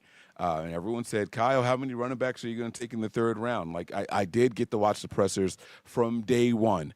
And I listened to the KNBR spot, and they said, all right, Kyle, how many running backs you taking in the 3rd round? He was like, probably every pick we got. Like he kind of he laughed at it. He was cheeky. Yeah, right. Like, but way to show some discipline here, Kyle. Way to tuck it in. Like, fight the urge and wait till the 5th round, right? And so I want to reserve the right to change whatever opinion we may have on this running back here. His production score was a 70, which was 19th of all running backs, and his total score was 17th for combine, which was 72 grade, so which was good for 17th. I just don't know. I don't know enough about him. I hope that he can bring something special to the table. And back-to-back offensive plays, like, are they trying to even the scale out here? We went 5 defensive players. Right. Let's go another offensive player, but why not a lineman here? And this is, call me crazy, but Christian McCaffrey, after an injury year, usually does some phenomenal things. So I don't even expect Isaac Garendo to get many touches this coming season, right? Mm-hmm. Not to mention a guy named Jordan James, right? And we just also in this offseason, we gave a 1-year deal to was it Patrick? What's the running back that came back? Patrick Taylor, yeah. So it's and Izzy Abanikanda. Yes, yeah. So what gives here? I don't know. I just didn't quite get it. But he did finish 3rd in Big Ten last year. So, there's some untapped potential. I think running backs always get a chance to surprise us here with San Francisco. And not for nothing, we go through them like people go through underwear in a week. You know, like you take a shower, you change your underwear. So the Niners have had this bad luck last year in particular with going through running backs, and maybe this is just someone that they are hoping to stash and call up when the time comes. So again, not a reflection on the talent itself, just the need. I just didn't know if it was there or not. So we'll see what happens. This is, and again, I'm not that guy. This is a Jordan Mason replacement back. He has that same style, physical, same first name. I'm just kidding. But I do think he's that powerful runner. And I was checking out his profile over on the 33rd team. Shout out to Kyle Krebs. Dude knows his stuff. There was a tweet I saw that had all of these draft websites and, analysts and which big board was the closest to how the draft actually went. And it was the 33rd team and Kyle Krebs. He wrote on his background, he was a 4-star recruit from Oakland High School in Nashville, Tennessee, who was a part of a powerhouse program that went 30-0, won consecutive 6A state titles. He chose to enroll in Oregon over offers from Alabama, Georgia, Notre Dame, Penn State, and other national powerhouses. Like, the dude had everybody wanting him. As a freshman in 2022, James appeared in 10 games as a limited contributor. By 2023, he was a more prominent back of the rotation and scored 11 rushing touchdowns on just 107 carries. James assumed a starting job for the Ducks last year and was named second team All Big Ten for his play, logging 15 touchdowns. So if you're doing the math, that's 25 touchdowns in 2 seasons. So the dude has a nose for the end zone. I like this pick. I'd give this pick a B. Like you said, Mike, running back, Kyle Shanahan, and he didn't take him in the 3rd. So just those 3 right there, I like the pick. Also, we lost Jordan Mason. We lost Elijah Mitchell, who didn't play at all last year, but he was still a body. The 49ers did need, I would have rather this pick have been Jordan Watkins, and Jordan Watkins have been drafted here. That would have made more sense to me. I think running back was a higher pick position of need than wide receiver. But with that said, I still like the pick.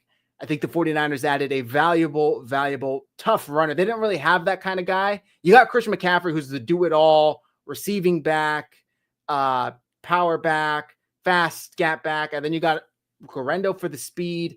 Taylor's a bit of everything, kind of a jack of all trades.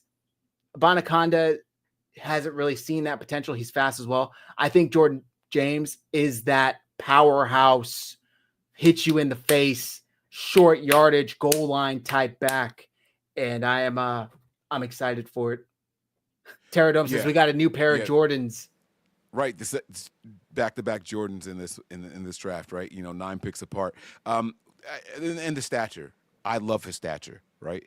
If you're going to tell me that the Niners are going to draft a 5'9" running back, he better not be 180, 190. This guy is a solid 205.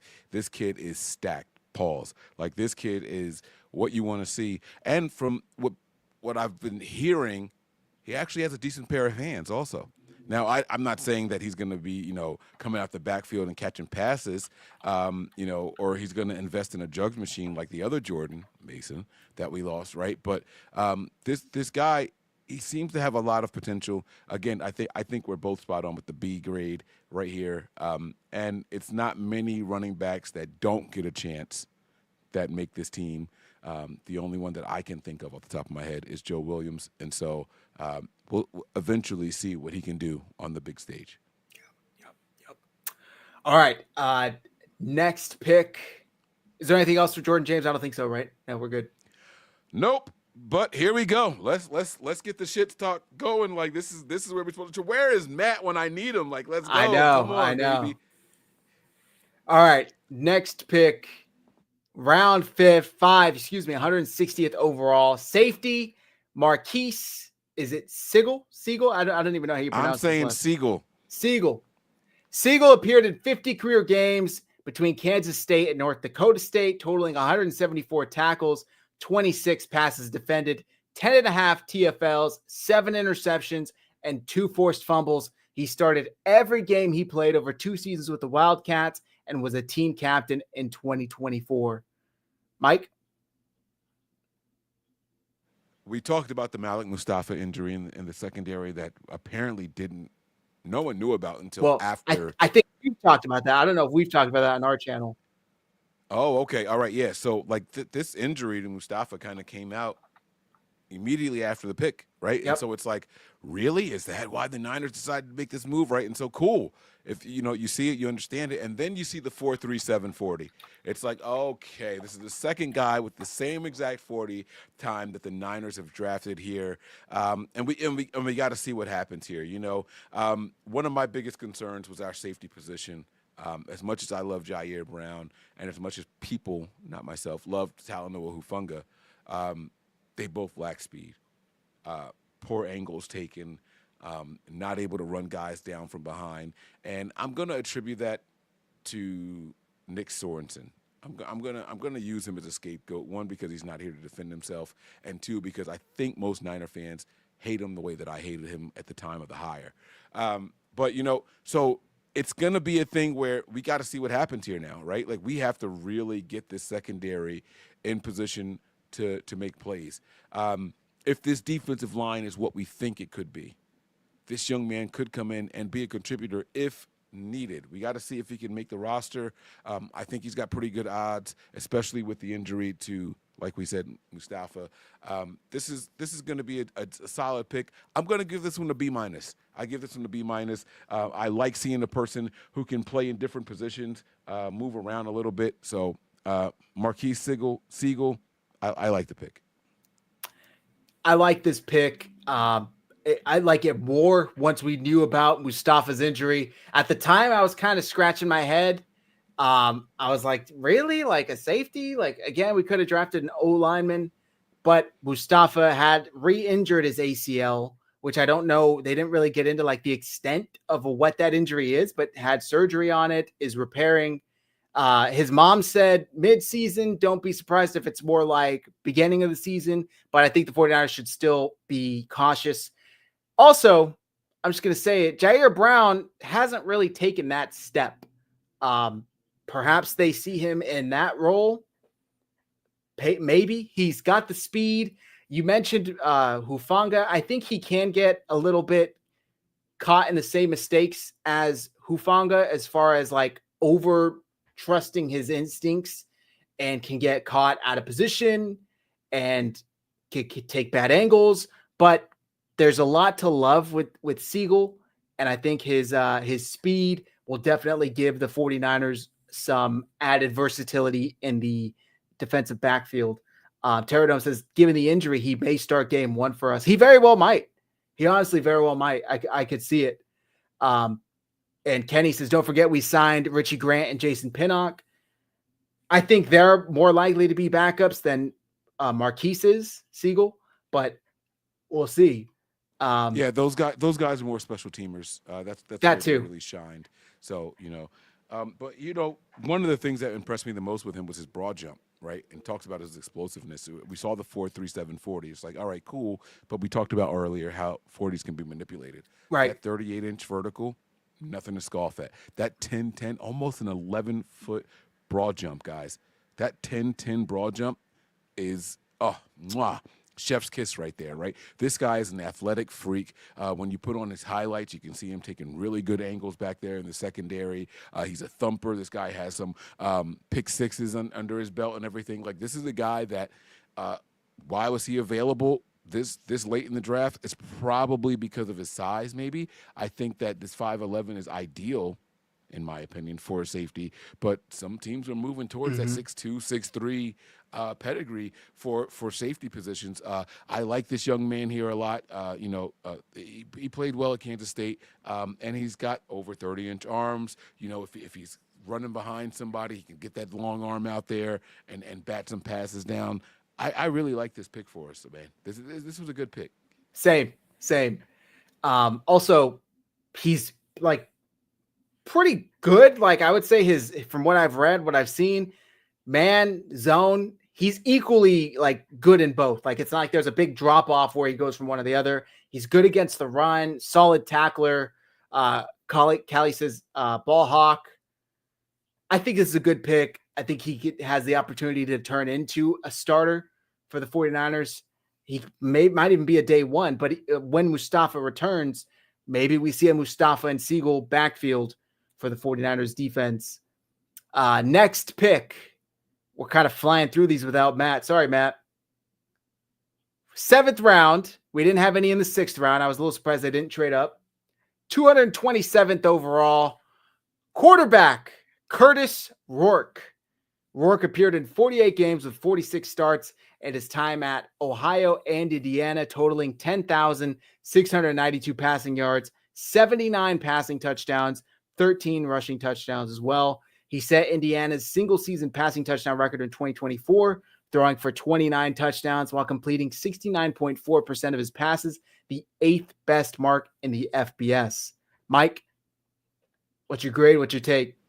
During the draft, we are about 4.5, 5 hours in at this point, man. And the liquor was flowing, guys. And if we've talked about mock drafts and all that stuff, and I was a big Seth Hannigan guy. And so when we made this pick here for a quarterback, and it wasn't my man Seth, who went undrafted, by the way, I threw a bitch fit. And I was like, this guy is trash. I can't believe it. I literally on air called a cousin who lives in Indiana. I said, yo, we just drafted this guy, Curtis Rourke, and I know you're big in the college scene and everything. Who is he? He was like, I have no idea.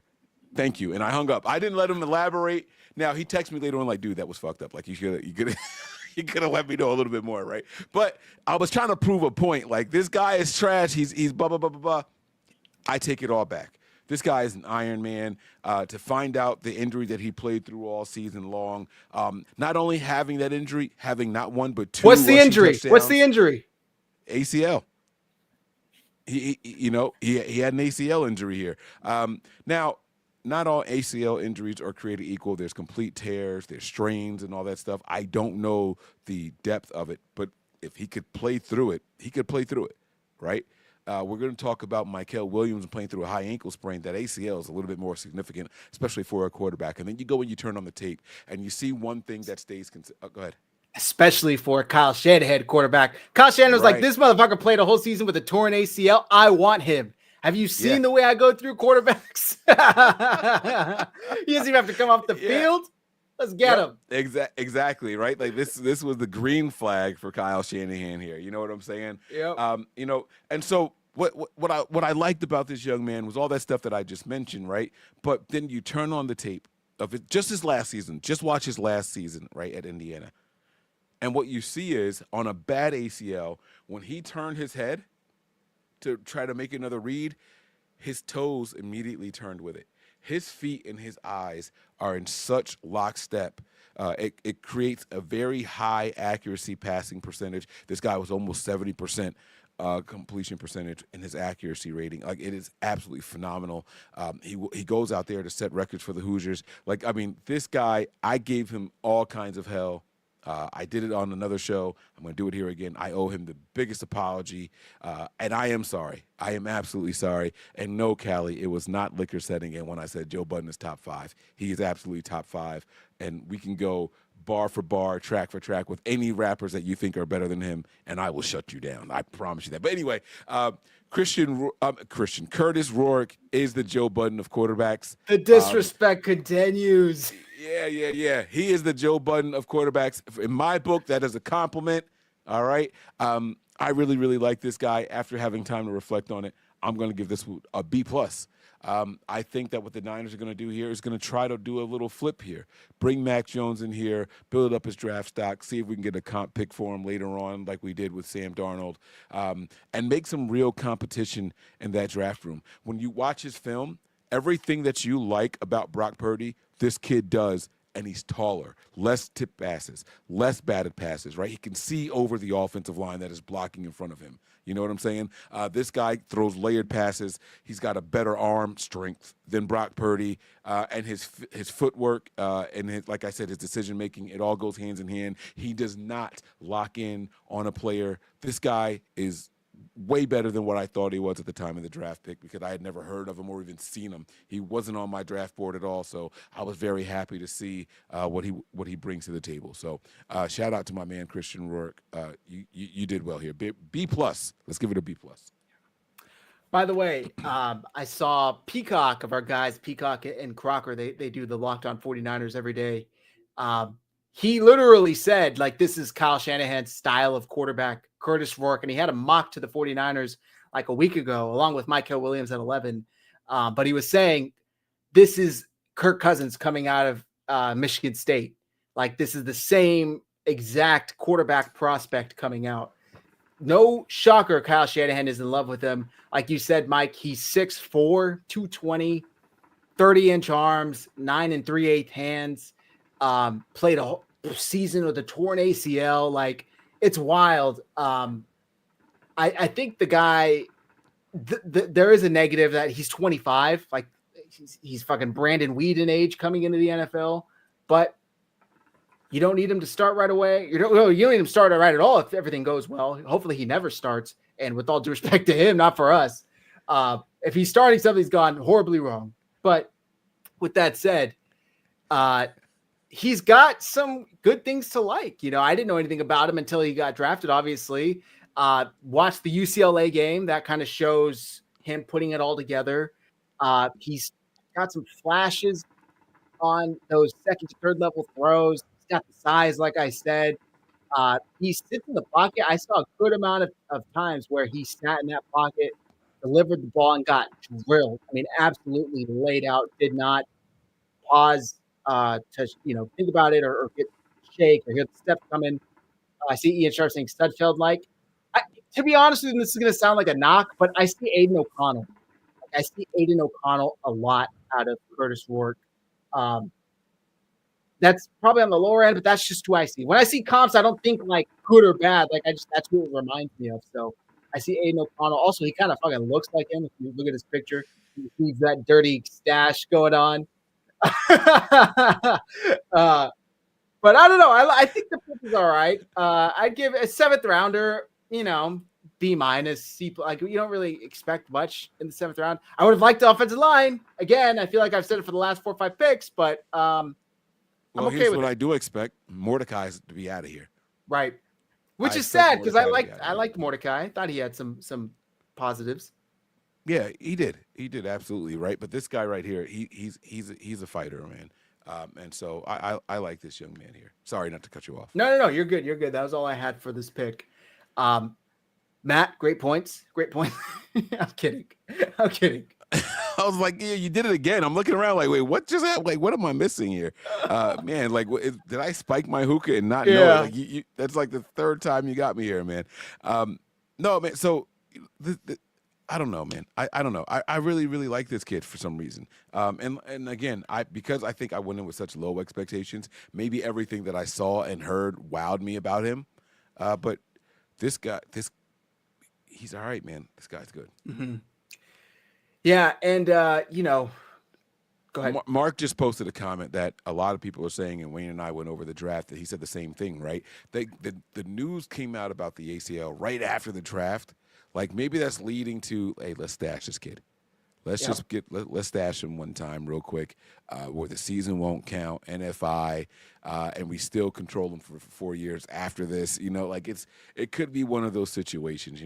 Again, I haven't listened to any of the pressers concerning him. I want to hear what it is. I know that during the Mykel Williams KMBR interview, they asked Kyle about why you didn't trade up and all that, and he was like, maybe one of those 7th round picks could be another Brock Purdy. And it was like, oh, shit. And then here he goes drafting a quarterback. Right. Maybe it could be another Brock Purdy for us, So we'll have to see how it plays out, man. Here's another thing that I like the most. In a contract year, and I am hoping more and more, and I know this is not what we're talking about. We're only talking about the drafted players. But in a contract year for Brock Purdy, I am hoping now more than ever they don't extend him until the season comes. And I have been an advocate of the Niners wait too late to extend guys. I want to see the pressure that Mac Jones puts on him. I want to see the pressure that Curtis Rourke puts on him now. We don't know what kind of pressure this is going to add to Brock psychologically, like, oh shit, they got another 7th round quarterback, and he was drafted higher than me by number, so maybe they believe in him more than they believe in me. Type of like, I just need to see Brock Purdy motivated beyond I just got married. I want to see more than that. So that's what I'm hoping for here. That's a good point. I mean, this might be a pick that Kyle Shanahan was willing to just throw at the dartboard to say, hey, Brock, look, that's another one that we got against you. We got Mac behind you. We got Curtis Rourke. We have Tanner Mordecai, but something to consider. We got 2 more picks left, and then we got a super chat we got to get to. Next pick, 7th round, 249th overall. Finally, they drafted an offensive lineman, Connor Colby. That's right, out of Iowa. Colby appeared in 51 games with 50 starts for the Hawkeyes, showcasing versatility across the offensive line, which starts at right guard, left guard, and right tackle. In 2024, he earned first-team All-Big Ten honors after starting all 13 games at right guard and helping Iowa rush for over 200 yards in 8 games, the program's highest mark since 2015. Mike?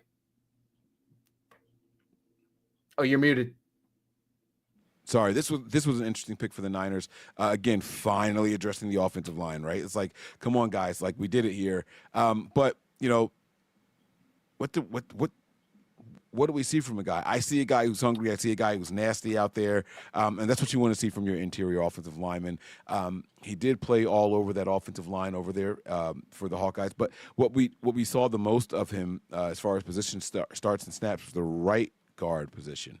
And I think this benefits the 49ers a lot. I'm not saying that he's going to go in there and be the right guard and replace who's there now, but it does give us some flexibility, and that's what I like to see. When it comes to the offensive line, you always want the ability to put your best 5 out there, and you want to see some position versatility. And so they're putting themselves in position to do that now. I know a lot of people were saying, oh, this spot might be center in the NFL. I don't know that you want him playing center at all. But let's see what happens here. When I reflect and look at the plays and all that stuff, let's go ahead and give this one a C. Just right in the middle. I'm not going to fail. I'm not going to give him too much praise here or anything like that. But, you got a guy coming in here, 6'6", 309, 10-inch hands. He's got probably some of the biggest hands of anybody drafted in this draft class, right? We'll have to see what happens. They say that he's extremely durable, and he gets into his pass sets with steady hands and a wide base. That's what you want to see. That's balance, right? You want to know that the hands are ready when you're pass blocking, and you don't want to see those feet too close together because it's easy to get bowled over. All right, so that's what you want to see from a pass set. I don't have much else to praise or even critique on the young man. Yeah. I'm giving this pick a B just for the solid fact that it's a fucking offensive lineman. Like, finally they got one. Kyle Shanahan and John Lynch stood up there like in March talking about how we really like Brendel. We really like McKivitz. We think they're 2 of the better offensive linemen. And I'm thinking these motherfuckers are great. Look at them just blowing smoke up everyone's ass. They're going to draft Kelvin Banks, or they're going to get Membu, or they're going to get, any of these guys. No, they actually fucking believe it. I think they actually do believe that Brendel and McKivitz, like, what are you talking about? Why would we need to replace them? We got to the Super Bowl. We got to the championship. And it's like, why did you lose, Kyle? Why don't you have a ring on your finger right now? Because Chris Jones blew them the fuck up and got to Brock Purdy. Now, I know it was more Burford and Feliciano, but why were they in? Why were they in? Because none of these other guys were good enough. So it really does frustrate me that, and Jed York tried to be all cute with it. Oh, nobody's even suggested, you should draft an offensive lineman. It's like, dude. I'm not gonna lie to you, man. Jed York's tweets on draft day were my favorite. They're bugging. One of my favorite parts. So, yeah, they're bugging me. Oh man, I absolutely loved it. I saw the humor in it. I saw him trying to lighten the mood of the faithful and things like that. We were gonna do something different here, but Robert Saleh just walked in the room. Never mind. Like I absolutely loved it, man. I just he doesn't have any say in this shit. You know what I'm saying? He's not scouting anybody, so he wants to be involved. He's sitting in the war room. Like, let me do something, guys. You know where we're going next? All right, I got it. Fredo, sit in the corner and shut up, or else if you make too much noise, we're going to get you out of here. Yeah, so I'm okay with the pick, just simply for the fact that it is an offensive lineman. I think that let me switch the screen back now. We got Matt here. Yeah.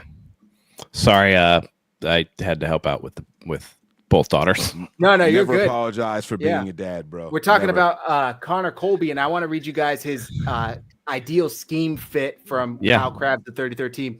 Colby projects as a developmental starter for an outside zone rushing offense. He's diverse enough in run game ability, but his warts and pass protection will be offset by playing in one of the Shanahan-style outside zone schemes that leans into play pass-oriented passing games. This was written like months ago before he was drafted.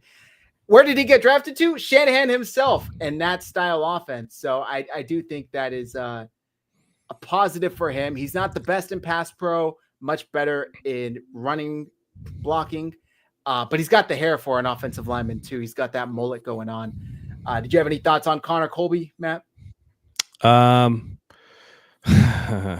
Yeah, I mean, listen, I'm never going to underestimate, an Iowa boy. Iowa is like a offensive line, machine.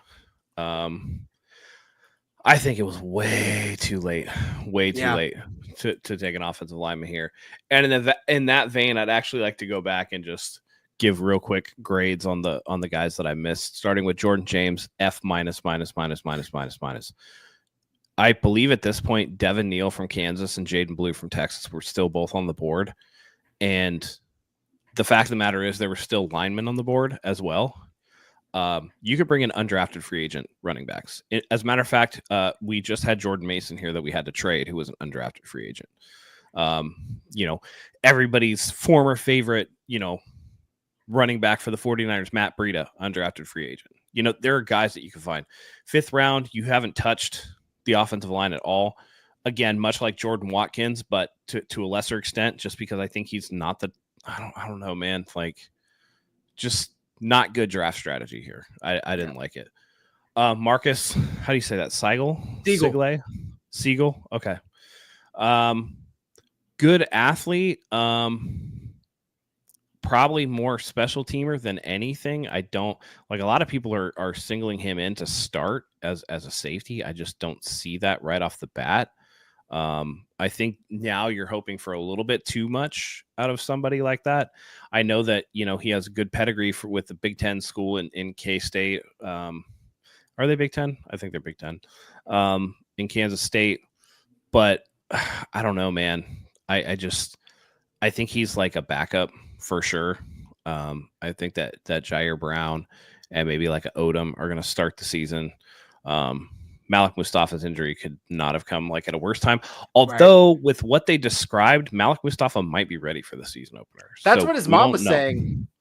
Yeah. So, I mean, if Malik Mustafa's back, then it's going to be Mustafa and Brown starting. And this kind of a whatever. I give that pick like a C+. Curtis Rourke, Indiana, F minus. What are you doing, man? This guy's not even going to make the fucking team. Like, what are we doing? Like, again, you still haven't touched offensive line. Yep. Like, what are you doing? So then we get to Connor Colby, of course, all Big Ten player. Again, good run blocker, good in its own blocking scheme. Probably a backup, like P squad guy. We've seen it with their late round picks. Sometimes they'll put him on the practice squad. You look at somebody like maybe Drake Nugent or somebody like that is actually elevated ahead of him because of the extra year, whatever. But yeah, I don't know. Depth piece, 7th round. For draft strategy, F. You know what I mean? Just from the fact that it took you till the 7th round, pick whatever 200, whatever it was, to get to an offensive lineman. Just terrible. Anyway, okay, so now we're back. That's funny. All right, yeah. Wait. Oh, go ahead. He missed one more. The other Jordan Watkins. I don't think you were here for the Watkins. No, I was here for that one. I said people are going to fall in love with that 5 touchdown game that he had, and that he's like. Okay. Remember we talked about the depth of wide receiver, and I was like, I wanted Frazier from LSU at this point. Right. No, I just bringing him up to speed because I had to leave for a little bit. 100%. Yeah. I want to ask Matt one more question about his grades. Were your grades based off of how you felt during the draft, or are they what you feel now, like after looking into the players more and all that stuff? For the Mykel Williams is the only draft pick where my thought from draft to now has changed. Oh shit. Oh, okay. All right. Yeah. Cool. All right. Just because I needed only to asked see because my opinions drastically changed from the time of the draft to stepping back and watching film and all that kind of shit. So, okay. No, because the second round pick, when we got him, Collins from Texas, I was like, okay, fine. That's like a SEC, like Texas, a big program. He fills a position of need. We need defensive tackles because we don't have any, right? And that's when they got to CJ West. That's when my opinion was like about Mykel Williams started to evolve, because I was like, I see what they're doing now. Right. And it makes sense, right? Nick Martin, I'm like, hey, linebackers, they know what they're doing until they prove to me that they don't. So like, I dig it from a perspective of like, you know, when you watch the film, he likes to hit, dude. Like he seems like a 49ers type of linebacker. So like, I'm cool with that. Fine. Upton Stout, I was like, slot corner, probably use him. Like, no problem. You get Lenore outside where he's gonna, be the number one cornerback that you're paying him to be or whatever. Cool, man. Like, I feel like the 49ers secondary had the most success here when K'Wan Williams was locking down that slot corner position, and you allowed, guys like Richard Sherman, or that one season that Jason Verrett was healthy, to be on the outside and work off of that. And I felt like that's when the secondary was its absolute best. So if they're getting back to the things that led Saleh's defense to be what it was for the 49ers at the time of his departure, I'm all for that. So I'm okay with that. It's when we get into the offensive selections, that's when, again, all of my grades are based off the fact of, dude, you need line more than you need that. Dude, you need line more than you need that. Like your first three offensive selections are wide receiver, running back, and quarterback. Like, what are you doing? At this point, it's almost organizational malpractice with how little they have invested into the offensive line. Like, and people, again, I know, Mike, you said minus Banks, they went to a Super Bowl or whatever, but like, man, I guess. But then you look at a team like Kansas City, who makes it to the Super Bowl essentially every year, and what they do this year, more offensive line. Even the fucking Eagles drafted offensive linemen before the Niners. Oh my God. Do you want to know how, man, all I could do was laugh and shake my head when the Eagles fell into Jihad Campbell. I was like, God damn it, dude. Just what they need. Yep. Them and the Chiefs both fell into like top 10 ranked players that, like, oh man, God damn it. So that's where I'm at. Marcus Seigle, again, he's like a 4-3 guy. We'll see what he is, but I think he's going to contribute more on special teams than anything. But I will say that the theme of this offseason has been special teams, which they completely shored up. By the way, did you guys see that they're bringing in another kicker to compete with? I did, yeah. Yeah, so no, but like tryouts. The kicker. Like, yeah, he won whatever the kicking award was, right? I don't remember what it's called. Yeah. But then they're bringing in that YouTube guy too. Yep. They're doing it. I'm going to give them credit for at least, putting their best foot forward. So listen, Moody needs the hot seat under him, and like at the very least, we're going to be able to see, right? Like, as far as like, they're not going to cut these kickers before preseason. If they let all three of these kickers go during preseason for the games and stuff, the fans will see what's going on. And Moody better hope he doesn't miss any kicks, because he'll be out. It'll speak volumes to the new special teams coordinator. Yep. And here's the thing: the 49ers already have like $80 million in dead cap. Cutting Moody ain't going to do jack shit. You know what I mean? Like, just, if they have to.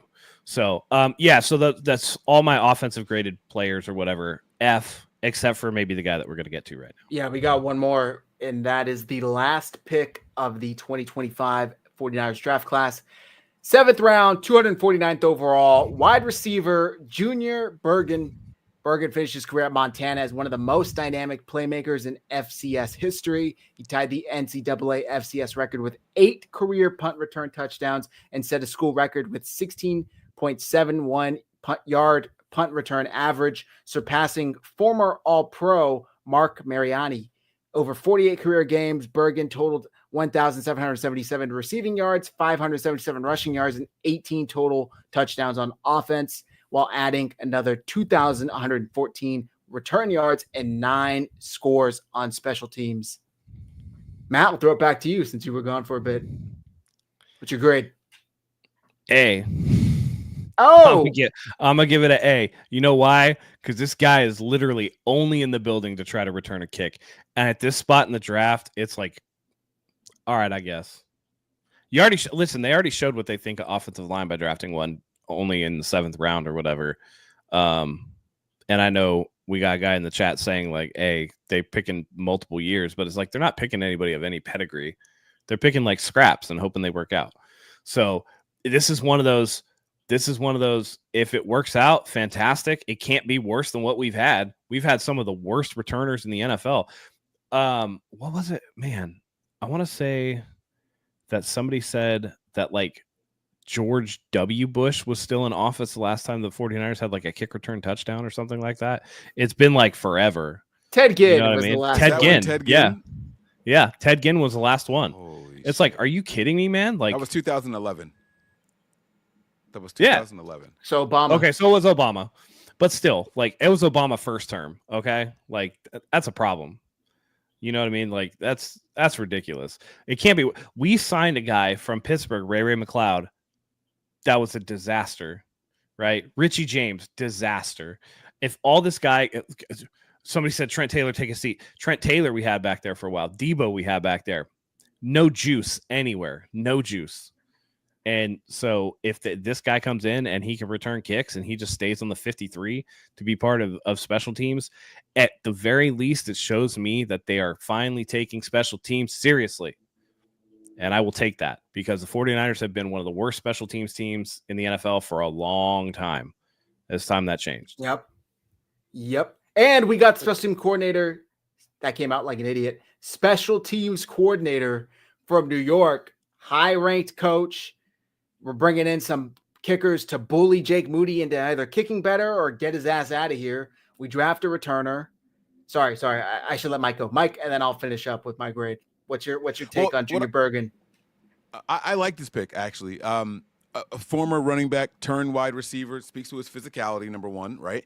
That you could play running back and then you turn to wide receiver. The return guy, 8 total returns for touchdowns in his collegiate career. And then here's the thing, right? He's a gadget player also.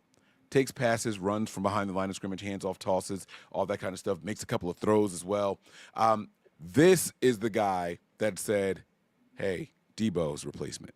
Not the other wide receiver to me. To me, in my opinion, like so when I look at what he specializes in, not the size, not the stature, not the build, none of that stuff. I'm talking about what he did well in college and what he could bring to the table. This is the guy that says Debo replacement. But I get it. Debo is going to be more involved in the offense than what this guy is going to be starting out. This was the Niners giving their new special teams coordinator the last pick of the draft. That's what I felt with this one. So, again, I give it a BB+. Okay. Yeah, I'm happy with the pick. Rarely are you going to find 7th rounders that make the roster and contribute in any meaningful way. You might as well try and find someone. And, Mike, this is the guy that John Lynch, Kyle Shanahan basically alluded to. If you're going to make this roster, you're going to make it in special teams, not as a receiver. So maybe he can come in and contribute for the 49ers and return some kicks and bring some energy that way. Because I don't think he's going to be working his way up the depth chart as a wide receiver, unfortunately. Overall, what's your guys' grade for the 49ers 2025 draft? Mike, I'll start with you. Again, we're a week out, so it's not like we have for sure. Factors that are just. And I'm glad you let me go first because based off of what Matt said when he came back and gave his recap, I'm going to be the positive one here. I like this draft overall. I think that we went in there. I hate drafts where you have to go in and heavily draft based off of need. But not only do they identify the need other than offensive linemen, they addressed it. They achieved it. And even with the one offensive lineman that they got in Connor Colby, right? One of my favorite offensive linemen has been Alex Boone. And what made Alex Boone special to me was his way to run over someone at the point of attack and then get to the second level and continue to look for someone to run over.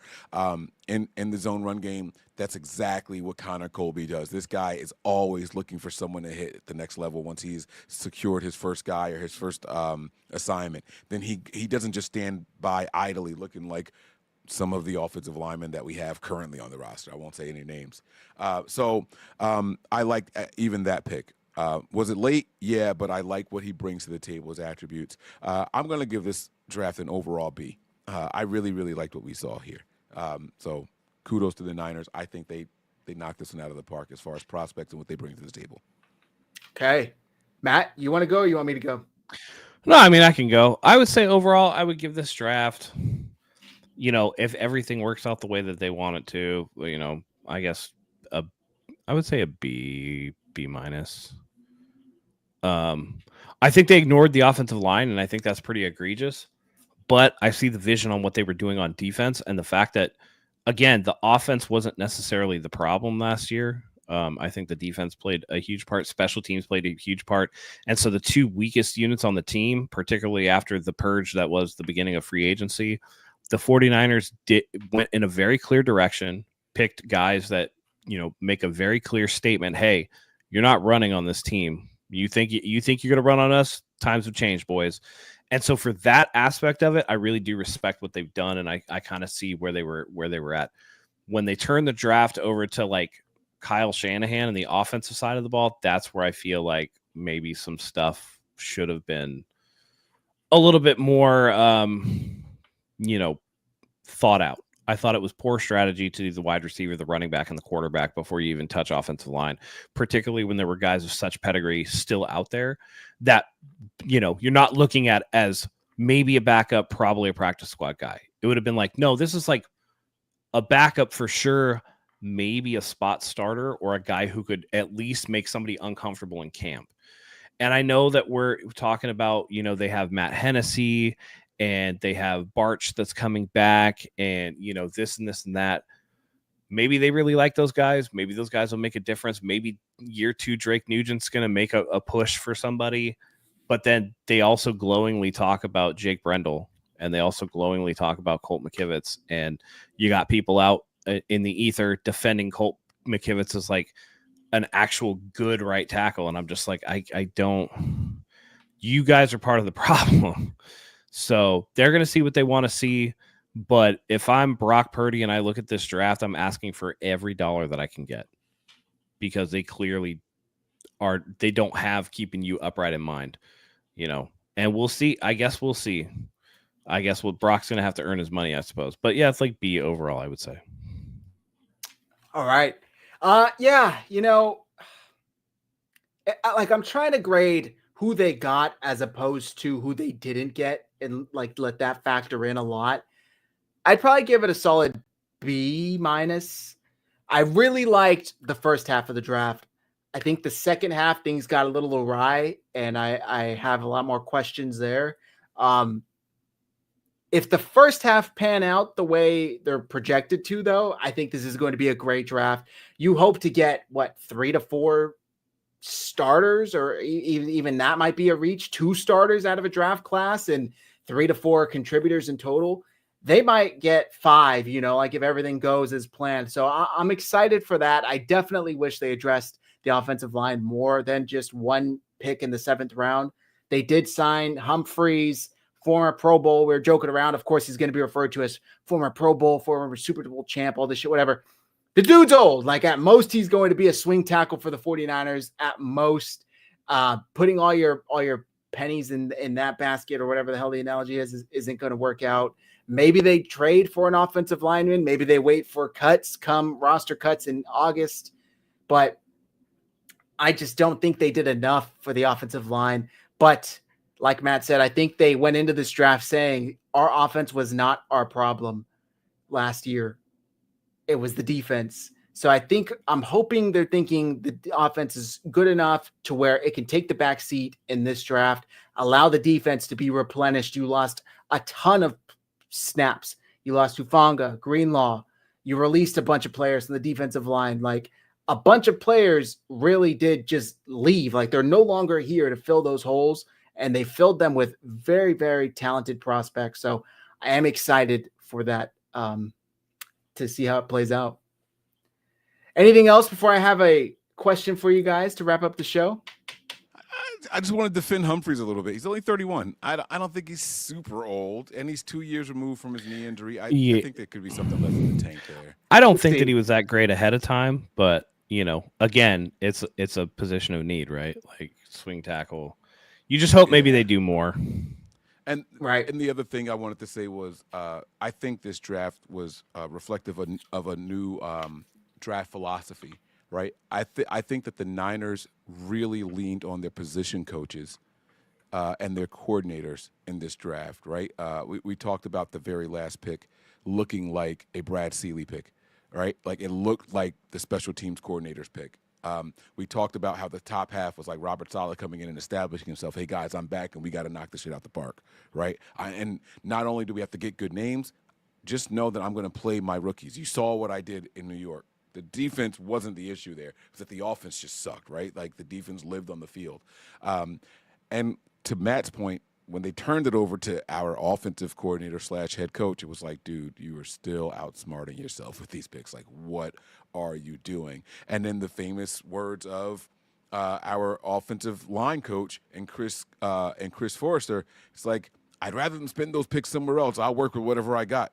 It showed true in this draft. Right, it all kind of aligned to say that the coordinators had a lot of input in this draft, and so we'll just have to see how things go out, how it plays out. I like it from a team building aspect. I think they know that they had to work together and address some big things.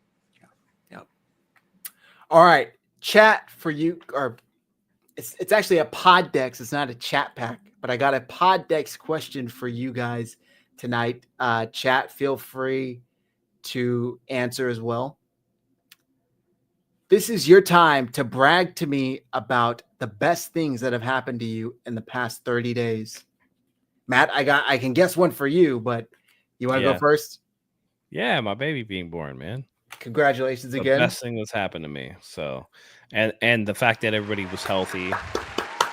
Yeah. So it's a little crazy around these parts. Obviously, I had to miss like half the show. But that's the way that it goes, but I wouldn't change it for the world, But yeah, that's for me. And I get like the next 2 months off of work, which is great. So nice. There you go. Badass. Mike? I got a new phone, courtesy of one of the viewers during the March Madness episode. This phone is quite literally a brick. So that's very fun. 1.5 pounds is what this phone weighs. By the way, I'm not exaggerating at all. It is literally 1.5 pounds, but it's the most fun phone I've ever owned in my entire life. It's got a projector on the front of it. So last night, my wife falls asleep watching Big Bang Theory, and I wanted to watch the basketball game. So what did I do? I put the projector on the roof, and I'm on the ceiling, and I laid on my back and watched the game in peace. It was a beautiful thing to see. My van, my 2024 van, broke on Easter. I couldn't close the one of the the electric doors in the back, the sliding doors. All these new vans, that manual, like you could just turn off the electric and just shut it manually. It doesn't exist anymore. Oh, it's a flaw that these factories have to like stop depending on electronics, right? So Easter Sunday, we're at church. My son gets out of the car. He pushes the button to close the door, and we all just walk in. I realized I left my work phone in the car. So I run out to get it, and the door's open. Now, I didn't know my son actually pushed the button. I scolded him, like, you left the damn door open. What are you doing? Right? So then when I go to close the door, it doesn't close. It gets like 90% shut, and it opens back up. And now I'm like trying to force it, and it's fighting against me. It's opening. Long story short, I had to force it shut because I got a family to drive home from service on Easter Sunday. When I forced it shut, cables pop out from underneath the track out of the van, and so my 2024 van is now in the shop, but they're taking care of that now for me. And my wife and I went furniture shopping today, so I think we picked out a new living room set. Nice. And we are going to we committed to also making some more home improvements. We're going to redo some walls and reinforce them. We have a 160-pound dog that wags his tail and knocks holes into my walls. So we found some like different type paneling to put on top of the sheetrock, and it's going to reinforce it, and we're going to do new molding and all that stuff. So I'm really excited. Those have been the best things that have happened to me in the last 30 days. Oh, and my family's healthy. Like everyone's doing good.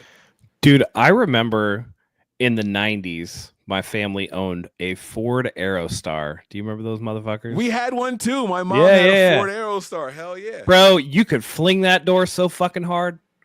Yeah. Like, no problem. No You problem. slam That it thing, shut. You open it too hard, you might think it might jump off. Right? That doesn't exist anymore. No, like I you know. pull the handle That's and crazy. it fights you, and it's like a slow opening. That's slow crazy. closing. There's no. That is a manual big option flaw, man. That is a big flaw for sure. Yeah. So. Yeah. I've had a pretty crazy 30 days. I'm getting married. We found our venue. We booked it. I got a promotion at work. Thank you. I got an office. Like it's been crazy. This motherfucker went through the entire chat GPT pack or the little chat whatever pack to find this shit right now. It was right there. It was on top. I don't use this deck. So, but yeah, no, it was pretty crazy. Everything that's happened. So it just all kind of happened, you know? So yeah, thank you. Appreciate it, Kenny, in the chat. It's been great. Everything's been great. Now we're in the planning stages, but we got the date, we got the venue, got the time, got the list. So it's gonna be Does she have the dress? She doesn't have the dress. No, not yet. But we have ideas. You can't see it, bro. Well, I know, but she has ideas of what she wants, and she'll go and get it. Yeah. We're about 10 months out. Whatever. Listen, let me give you a tip. Maybe Mike can back me up on this. Whatever color arrangement she wants for the flowers, whatever, blah blah blah blah blah. She want. Okay, just that's it. Just say okay. Of course. Okay. Oh yeah. Yeah. Now where you get to shine, is the food tasting. All right, that's your lane now. Yep. That's your lane. That's where you stay. So, yeah, man. Yep. You got to step back and let her run 90% Yeah, of the show, bro. Kenny's got it exactly right. Ashley gonna look at you and be like, "Look at me, I am the captain now." 100%. Yeah, no, 100%. for sure. But it's been good. Everything's been great. So that's awesome, man. No complaints. So happy for you. Yeah, thank you guys. Come on, Appreciate chat. it. No one in here put anything that's happened to you guys positively in the last 30 days. Are you guys kidding me? Yeah, no come on, one let's hear it. did this. Come on, guys. Oh, like, Zach, what's the bar situation going to be like at your wedding? Please tell me you're not having a dry wedding. It's open bar. It's an open bar. Fuck yeah, dude. Open bar. There. I'm in All right, there cool. like swimwear, baby. Let's do it. I know. I'm gonna have to stay at a kids. hotel because I'm gonna get turned. There's plenty there. 100%. Let's go, baby. Yeah. Let's go, man. This is gonna be so And my much mom, fun, man. my mom lives in Northern California. I'm gonna make her come and watch the kids. Sweet. Hey, this is one of my favorite cards that we've pulled so far. I like hearing positive things. We don't often get to do it, and so that was a really, really good one. And some of them are creative. It's not that they were all negative or anything like that. I don't want anyone to think that, but it was good to hear the positive, man. We got to try to figure out a way to do more than that. The secret to a good marriage is to listen. However, with the one caveat, at the end of the day, if you guys are undecided and some shit needs to go down, be a man and put your foot down. They can appreciate that from time to time. If you guys are dancing around the same thing over and over again, she's waiting for you to put your foot down and make a decision. She's not going to tell you. She's not going to tell you that. But I bet you if you say, no, this is what we're going to do, she's not going to fight you on it. She'll tell you in other ways. Like my wife, I'm not going to speak for her, but those usually end up being the best nights of sleep that I get because of how she rewards me for, being the man in that situation. There you go. Absolutely. Yep. 100%. Damn, look at that. We got some good news in the chat. Paid off my IRS debt and I bought a new truck. Badass. Hell yeah. Won $3,200.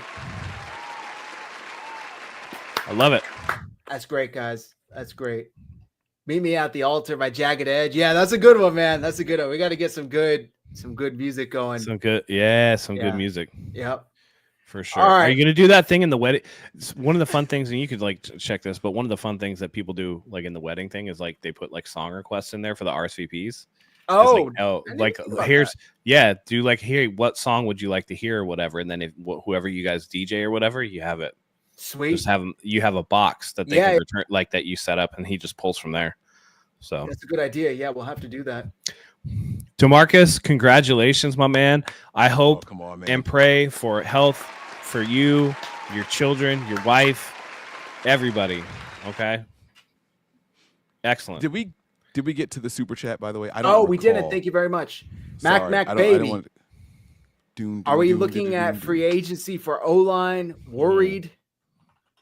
I am worried. I know that we already went to free agency in DJ Humphries. And again, it's not that he's like the end all be all, but you got to remember where we are in free agency period and things like that. Are there some people that could help out there? Absolutely. I think this DJ Humphries pick is a sneaky good one. Not to, try to persuade anybody, but we know that Trent isn't playing all 17 games. We know that for a fact. He's done it once in his entire career, right? So that's not going to happen, and we're going to need a veteran that can step in and play a game 2 or 3 in his absence. So I like that Humphries thing. He can play on both sides, left and right, and so I like that signing right there. And I'm sure there's some other people there. I don't know if either of you guys have the list pulled up or not, but yeah, we are definitely going to be playing the O-line thing. Maybe even look for a trade, by the way. Maybe even look for a trade. Yeah. Honestly, like if there was a guy that I would say that the 49ers should sign, and I'm pretty sure he's still a free agent, it would be Justin Simmons. Did he end up signing? I think he's still a free agent. Safety, he's still a free agent. Yeah. And then honestly, man, who did Asante Samuel Jr. piss off? Because he's still a free agent too. Like that one's wild. I really don't get that. But he asked about offensive linemen. No, I know. That's my way of saying that there's not a lot. There's not a lot on the offensive line to really get excited about. Maybe you could look at somebody who's like, if you're looking for, again, more depth, you could look at like Brandon Scherf, who's 34 and kind of injury prone at this point. Like that's the type of outstanding, talent that we have that's out there right now. So I don't know, man. I think if anything, you wait for teams to maybe cut somebody, or like who was it? Let's see. Maybe you look at, I don't know, maybe you can make a cheap deal for somebody like Tyler Linderbaum, who the Ravens declined the 5th-year option on. You know what I mean? Like he's not great, but again, and Mike, you're making that face, but like, is he better or worse than Jake Brendel? Oh no. I'm making the face because I'm making the face because I just pulled the line, the available people up still. It's okay. Shit. It's like it's not as There's good. There's not a lot. Right. Okay. Like you might maybe consider Dan Brunskill because of just system familiarity, right? Like, but Brunskill's out there. Oof. Isaiah Wynn. Is he injured? The Patriots. I don't know. The Patriots just released their center, David Andrews. I think I would have been all over that, but I think he got claimed by Carolina or something like that. Yeah. So, but yeah, like, I mean, and again, you got a Tyler Linderbaum who's 25 years old. They declined the 5th-year option on him. I don't know why. Maybe they're going to negotiate a deal. I'm pulling up his PFF grade. He was the 5th ranked center in overall PFF grade. I don't know why they wouldn't pick it up, but like you can swing something for that. Dude said, who's 49er Giants Warriors, Brunskill will be okay. I don't know, man. He wasn't good last year, man. Sometimes I feel like there's a reason why these guys are still, still available. Tommy Huxley, $2 super chat. Hey, fairies, stop the run and reach. That's our draft. Thanks for the super chat, Tommy. I got to wrap up, guys. By the way, Daniel Brunskill had a worse overall grade last year than Jake Brendel did, so maybe not. You bad if that's that's tough. Mike, let the folks know where to find you. I'm sure they already know, but please. No, thank you guys all out there for checking us out. If you guys are watching from the Nothing But Niners YouTube page, please make sure you come over and flip the switch to my guys over here on 49ersHive YouTube page. Sign up right there. It's right below Zach. You see it. That's their handle on all their socials. Please subscribe. And all that good stuff. Turn on your notifications there. And if you guys are looking for some bonus content from the shows, head on over to patreon.com/NB9ers. Again, breaking down the draft, going in depth, and hearing from the players themselves after they're drafted by the Niners and at their introductory pressers and all that good stuff. So patreon.com/NB9ERS. All right, go check it out, guys. Matt, without further ado, please take us home. It's going to be interesting to see what happens this week. Next week with OTAs. Apparently, it's a full house. I mean, George Kittle signed his new contract. We have Trent Williams in the building. We have Nick Bosa making an appearance from Florida for offseason workouts. I think the boys are dialed in, and that gives me a little bit of hope. I think there's like a sense of focus in the air. So we'll see. And once OTAs are done, it's not that far away from training camp and the preseason. So I'm excited. It's going to be a little bit of a lull coming up. We're not going to hear a lot, but these next couple months are going to mean a lot for the 49ers. I'm excited to see what happens for sure. Definitely. All right, let's wrap this baby up. Yes, sir. Well, I guess for Mike, for Zach, for myself, thank you guys for joining us. We love talking the draft with you guys. We love talking 49ers football. It was an interesting draft for sure. And I think a lot of, especially for me, because my child was being born. But like, even when I was watching, I was like, huh? Like I did the Scooby-Doo, like like a couple times. So it'll be interesting to see. But thank you guys for joining us here tonight and talking to us about it. 49ers football, always a good time. We love having you here. We couldn't do this without you. So for Mike, for Zach, for myself, until next time, go Niners.